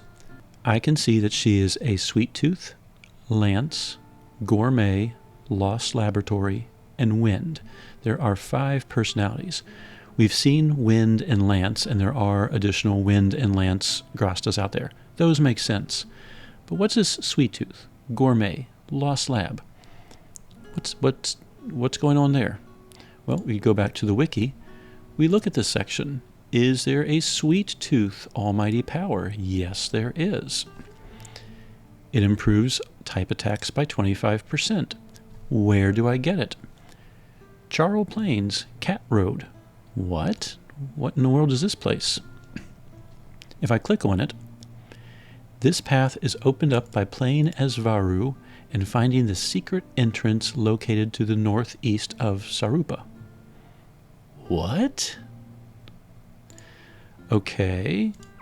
Well, I know I want that Grasta, so what does all this mean? And I actually did have to turn to YouTube and figure out basically what in the world was going on. But if you were not aware, in your little hometown, starting town, Barokai, go to your grandfather's home, talk to Varu. Keep your nails sharp, little one. You are not taking him with you. You are going to your bed, and one of the choices is venture out as a cat. Guess what? You're Varu. Whee! And you can leave the house and go on adventures. I had no idea about this. The sparklies are now replaced with different sparklies that can be traded in for some cat gear. At least I think it can. I really haven't paid that much attention to it. And I don't know if the starting quest was in Barukai. I've obviously completed it because I have the Grasta, but as Varu, you can actually travel around to a few select locations. And one of them was Zarbo. And I forget what I had to do, and I'm sure if you went to the wiki, you would eventually find it. I'm sure if you Google it as well. This was long. I did this long before I was filming videos, so I don't have a video showing this procedure. I'm pretty sure I went to Will Mack or someone like that. But Varu can go on an adventure that ultimately has him traveling in time to Sarupa. And if you don't have this part of Sarupa unlocked, part of the quest chain allowed him to unlock that. And I do remember when he went there,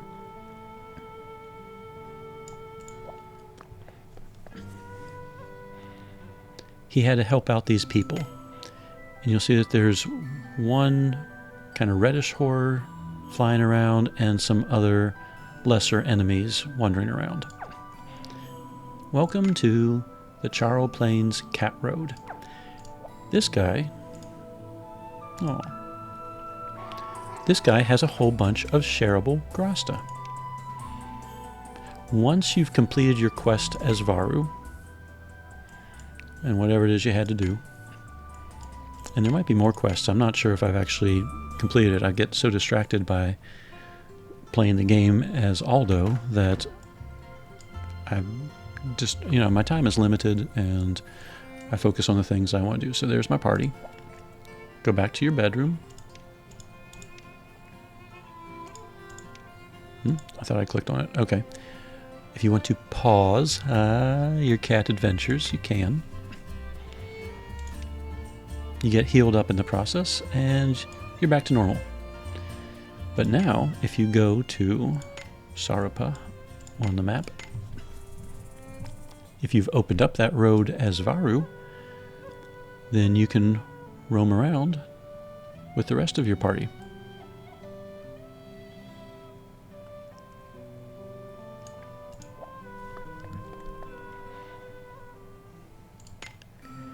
So what is this cat road? Why am I talking about, I'm talking about Grasta?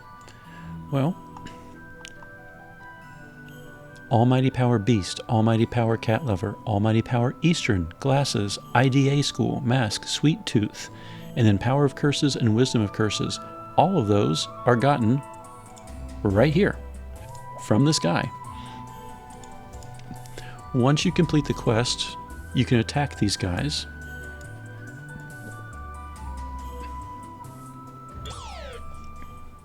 We've got an ace up our sleeves. I don't even remember how much health they even have. Let's go. Can't imagine it's too much. No, less than 1 million. Too weak. That was too easy. You can farm the weak enemies and get what are called Chaos Crystals. I only got 2.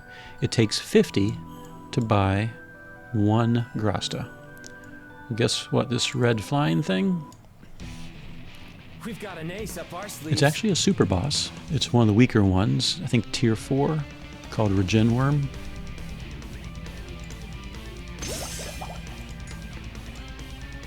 We can go ahead. Look, it's already weak to pretty much everyone.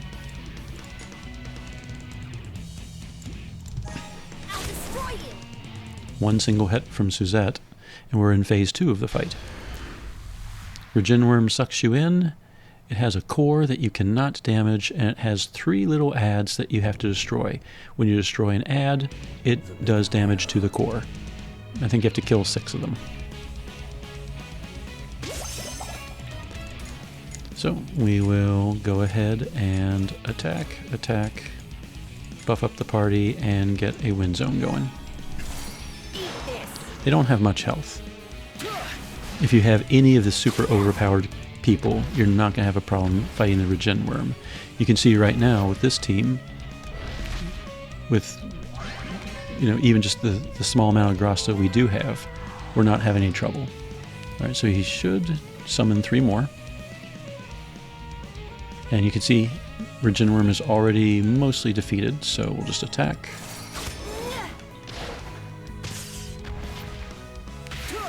We killed 1 more. It tries to hurt us, but we're pretty strong. And we'll just, whatever. Doesn't really matter. Suzette's going to take care of it. When you defeat Regenworm, guess how many Chaos Crystals he drops? 50. Kill him once, you get yourself one of the Almighty Powers. So basically, take a week. I don't know when it Regenworm respawns. I think it's on a daily timer. You can kill it once a day. I might be wrong. It might be every 6 hours, like other horrors. I don't know. But once a day, go kill it. Collect yourself an Almighty Power. And in Suzette's case, again, spoiler alert, the Sweet Tooth is one of the Almighty Powers.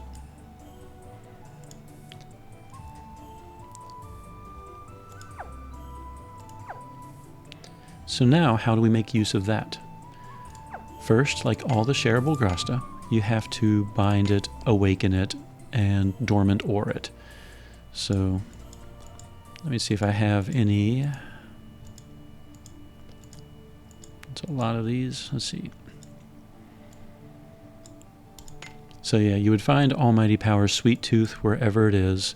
You'd pay the activation fee and the fragments, and that would be the first level. It's still not shareable. Then you pay the awaken fee and the fragments and jadites. Still not shareable. Leave that screen, go to upgrade.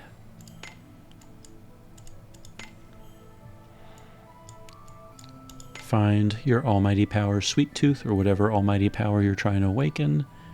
Select it, use a dormant ore on it. Make sure it says type attacks for party members that meet requirements, and you see that little P in brackets symbol. Use the dormant ore. Now it is shareable. So that's the procedure. So who holds it? Do you go to Suzette and equip? If you sort by personality, it shows right up. Do you go ahead and equip Sweet Tooth? Well, no, you don't want to do that. That would remove one of your Power of Pains. Since it's shareable, make someone else hold it. So when you are selecting characters, you can use that personality filter. Do I have Sweet Tooth? I do have Sweet Tooth. Click on it. All of these characters that I have are Sweet Tooths. Sweet teeth. So any one of them could hold the Grasta. A lot of times if you have an alter character, a lot of the personality traits overlap, like Shannon and alter Shannon, Suzette, alter Suzette. So if you have an alter character, one of them could be the Grasta holder, and one of them could be the damage dealer, or the support character, whatever. So what I try to do is I try to also pick other matching types. Suzette is also,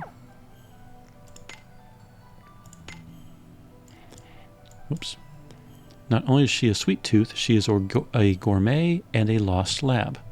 Well, let's go here. Is there an Almighty Power Gourmet in existence? I'm kind of scrolling quickly. I don't see it. You could also hit Control F. Find. Gourmet is not popping up at all. So, I mean, I could spend more time and just double check. But there is no Almighty Power Gourmet. So there's no reason for me to find a reserve character that is also a Gourmet. Well, what about Lost Lab?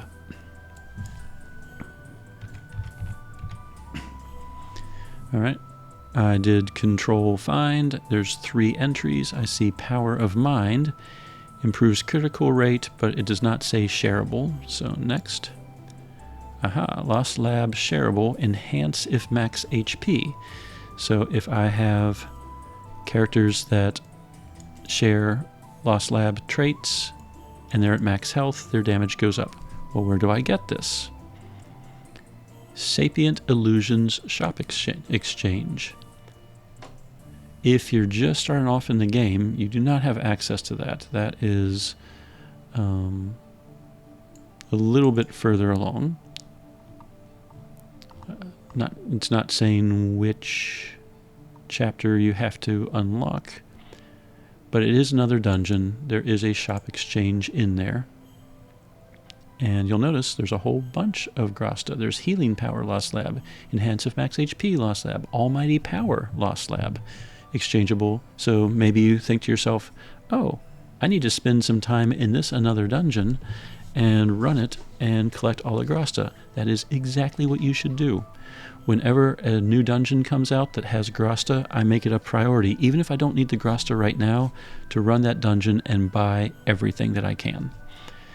It just so happens that dungeon also drops the Dragoon Tome, so if I'm trying to get her personal Grasta, it's a good dungeon to kind of kill two birds with one stone.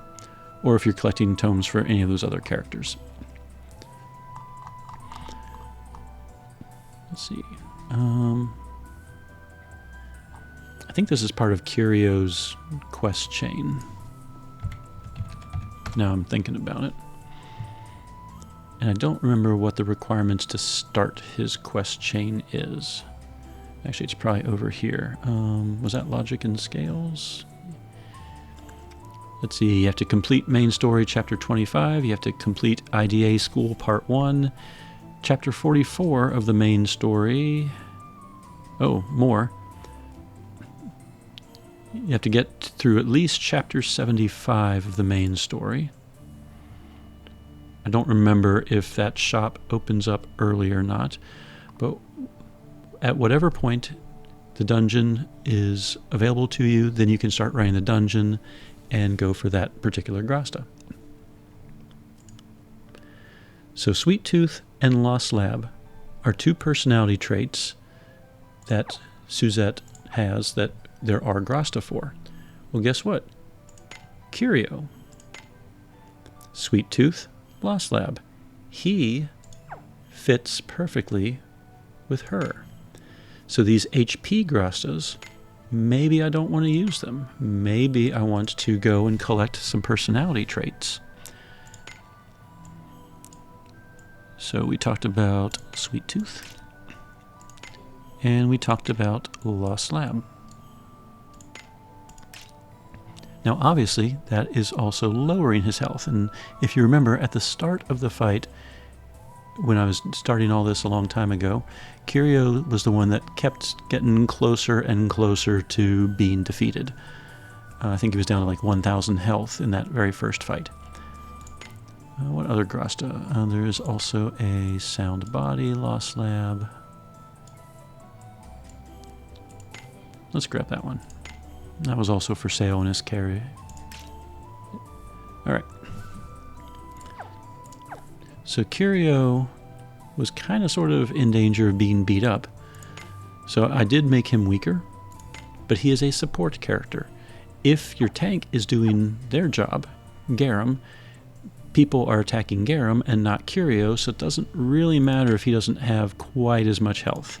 But what he's doing now, he's holding two Grasta, one from the Cat Road, Sweet Tooth, and one from his personal dungeon. Sweet Tooth is improving Suzette's damage by another 25%. And as long as she's at max health, this Grasta is improving her damage 30%. Remember, that is on top of all of the Grasta that Saria is holding. So let's go back. So pay attention on the Grasta page. Look for anything that's shareable. Look to see where you get these. There are a ton of shareable Grasta. Now, some of them are shareable and just cost some money, but you have to be far enough along in the storyline. Like if you can access Flotsam Isle, you just go and flat out buy 7 Grasta that are all shareable. Of course, you have to have progressed in the story far enough to actually get to Flotsam Isle. Some are hidden behind books, the Astral Archives. Many of the really good ones are actually hidden away behind Sebastia's lab, which can be a bit of a challenge. So, yeah, there's some. The Power of Offense, Crystal, Shade, Thunder, and so forth are from Trial of Those Embracing Emptiness Extreme, not even like the base version. But others, Power of Offense, you just go to a chest somewhere or some location and just pick it up. So pay attention on the wiki. What I would do is whoever your damage dealer is, in this case Suzette, look at personality traits. Look at the wiki. Find said personality traits and make them the priority. Go for them first. If your damage dealer can do way more damage than usual, then that opens you up to being able to fight harder and harder things. Maybe if Suzette is totally bulked up, then facing Sebastian's lab might be doable. I paused for a minute and I threw the footage that I had into Premiere, and wow, this video is already pushing 3.5 hours. And that's going to be a long export time, ladies and gentlemen. Those of you that are familiar with video editing are probably feeling for me right now. So this is what I'm thinking, because I didn't quite know if I was going to cover ore as well or make that a whole separate video. I think given the fact that this is 30 minutes or 3.5 hours, we're going to go ahead and save ore for another video, which I will still film right now. Maybe I'll release them together. We've talked about ore just a little bit with the shared Grasta. Remember that ore can be opened up at, I think it was chapter 74. I already closed off that tab. And there's, under the Grasta section on the wiki, there's a whole section on ore and where to get them. And a lot of them are places that we're about to hit up, like Future Guerrilla, Underworld, and those types of locations. And we just finished Antiquity, so Future Guerrilla is actually next. So this might be a good point to go ahead and pause. But what I'm going to do, I am going to bring this back up. I am going to kind of show a where we started and where we are now status. We are in Parallel Nagsham, New Nagsham, with this wind party that we're kind of developing here. 7 has some health. I'm not going to bother to unequip those because they don't really participate in the damage.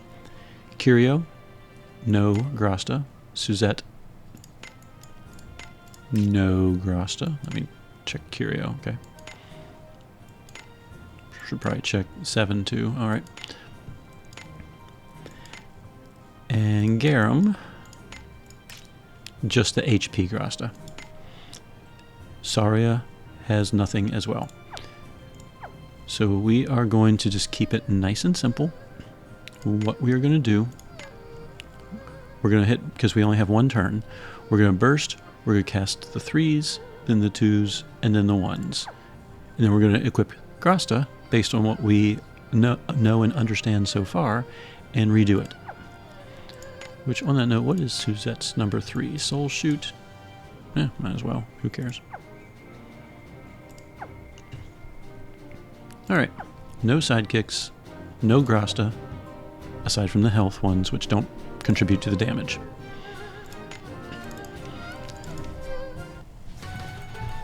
You seriously gonna take me on? So this is our baseline data. 3s, 2s, 1s. 3, 3, 3, 3. 2, 2, 2, 2. All 1s. And we're just spamming basically Dragon Assault over and over and over again. The rest of the characters aren't really contributing that much damage. This is our chance! Now, you saw me. I clicked as fast as I could. I'm not trying to hold back. All right, no Grasta. We did 28 million in damage. Not a horrible amount, particularly if you're still learning the game, haven't gotten that far.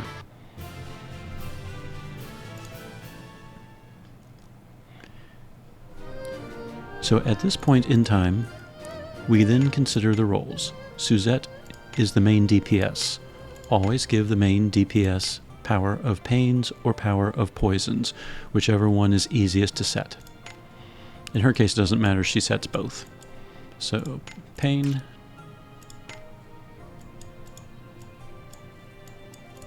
Pain,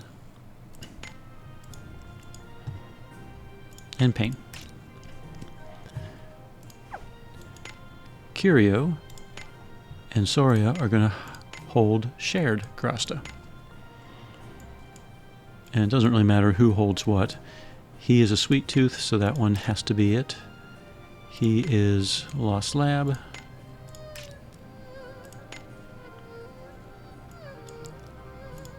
And we'll give him the Almighty Power Lost Lab as the third. I don't think I used that one yet. So that Sweet Tooth, 25% extra damage. Almighty Power Lost Lab, 25% extra damage. If at max health, Lost Lab people get 30% extra damage. Saria, since she is a Lance user, we will give her the shared Lance Grastas. So we should have at this point, if you've gotten to Antiquity Garrulia, another dungeon, you should be able to access 2 Enhance if max HP Lances and the Power of Gale Lance. So we added 3 Power of Pains to Suzette, 3 shareable Almighty Powers with Curio, and 3 Lance-related Grasta, which will not only buff Suzette, but technically Garum as well. So 9 Grasta are making the difference here. Same thing, we're going to do the 3s, the 2s, and then the 1s. And again, I will click as fast as possible.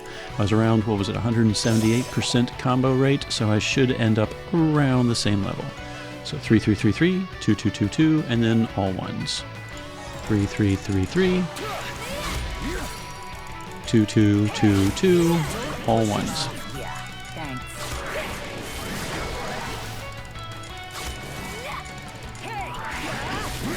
9 additional Grasta. 3 on the DPS, 6 on support characters. This is our chance. All right, we're at 180 combo rate, so pretty much about the same as before. The difference, 28 million becomes 152 million. If I break out my calculator, 152 divided by 28, that's over 5 times as much damage from 9 little Grasta.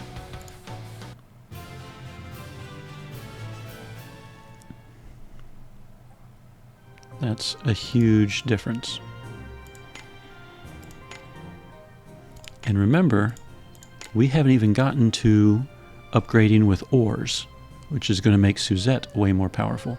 The other thing that I want to point out, weapons of course matter, armor of course matters and everything, but you saw the difference between 28 million, basically 30 million and 150 million. Oh yeah, that would be about 5 times. Should round. That also factors in if you use much higher level weaponry. Elpis Spear. I made a single change. The Elpis Spear gives her a guaranteed critical, which technically she doesn't really need because her attack is a guaranteed critical, but also gives the Overthrow ability. Overthrow takes the difference in your level and the difference in the boss and gives you an extra damage multiplier. But that extra damage multiplier is being multiplied by all of those Grasta as well. 3, 3, 3, 3, 2, 2, 2, 2, and now all 1s.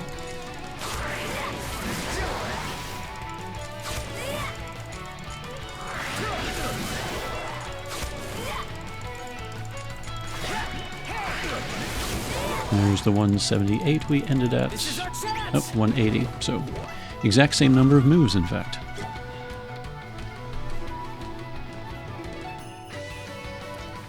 We gained an extra 50 million thanks to that one weapon change. Yeah, about 50 million, 153, like 40 something, 45-ish million, 46 million. So that overthrow alone definitely makes her more powerful. But then when you factor in the fact that you got a really good weapon and all of those Grasta are multiplying her damage output improves way, way, way faster. So as you progress in the game, even keeping the same Grasta at some point, if you get a weapon upgrade, then you'll notice your damage will... I just smacked the table. My knuckle hurts now. But you'll notice that your damage will increase much more with all that Grasta versus if you didn't have any Grasta. So Grasta arguably improve your team's damage output and improve your team's survivability way, way, way more than just randomly finding a new weapon or a new piece of armor. So keep that in mind. I'm going to stop this recording. I guess this would be like Grasta for beginners. Are we going to use that title? I don't know, maybe. Because we haven't even gotten to Future Guerrilla yet. We still have Future Guerrilla and Underworld that I wanted to talk about. And obviously we also have done all this with only a 5-person party. We haven't even brought in a 6th person to improve the team even more. And then all of the Grasta that are available in the Hollow worlds. So, yeah, I think this is a good stopping point. I'm going to stop rambling now because if you've been with me for over 3.5 hours already, I really hope that you're learning something from this and I'm not wasting your time. So I hope this helps. Casual Crono, signing out.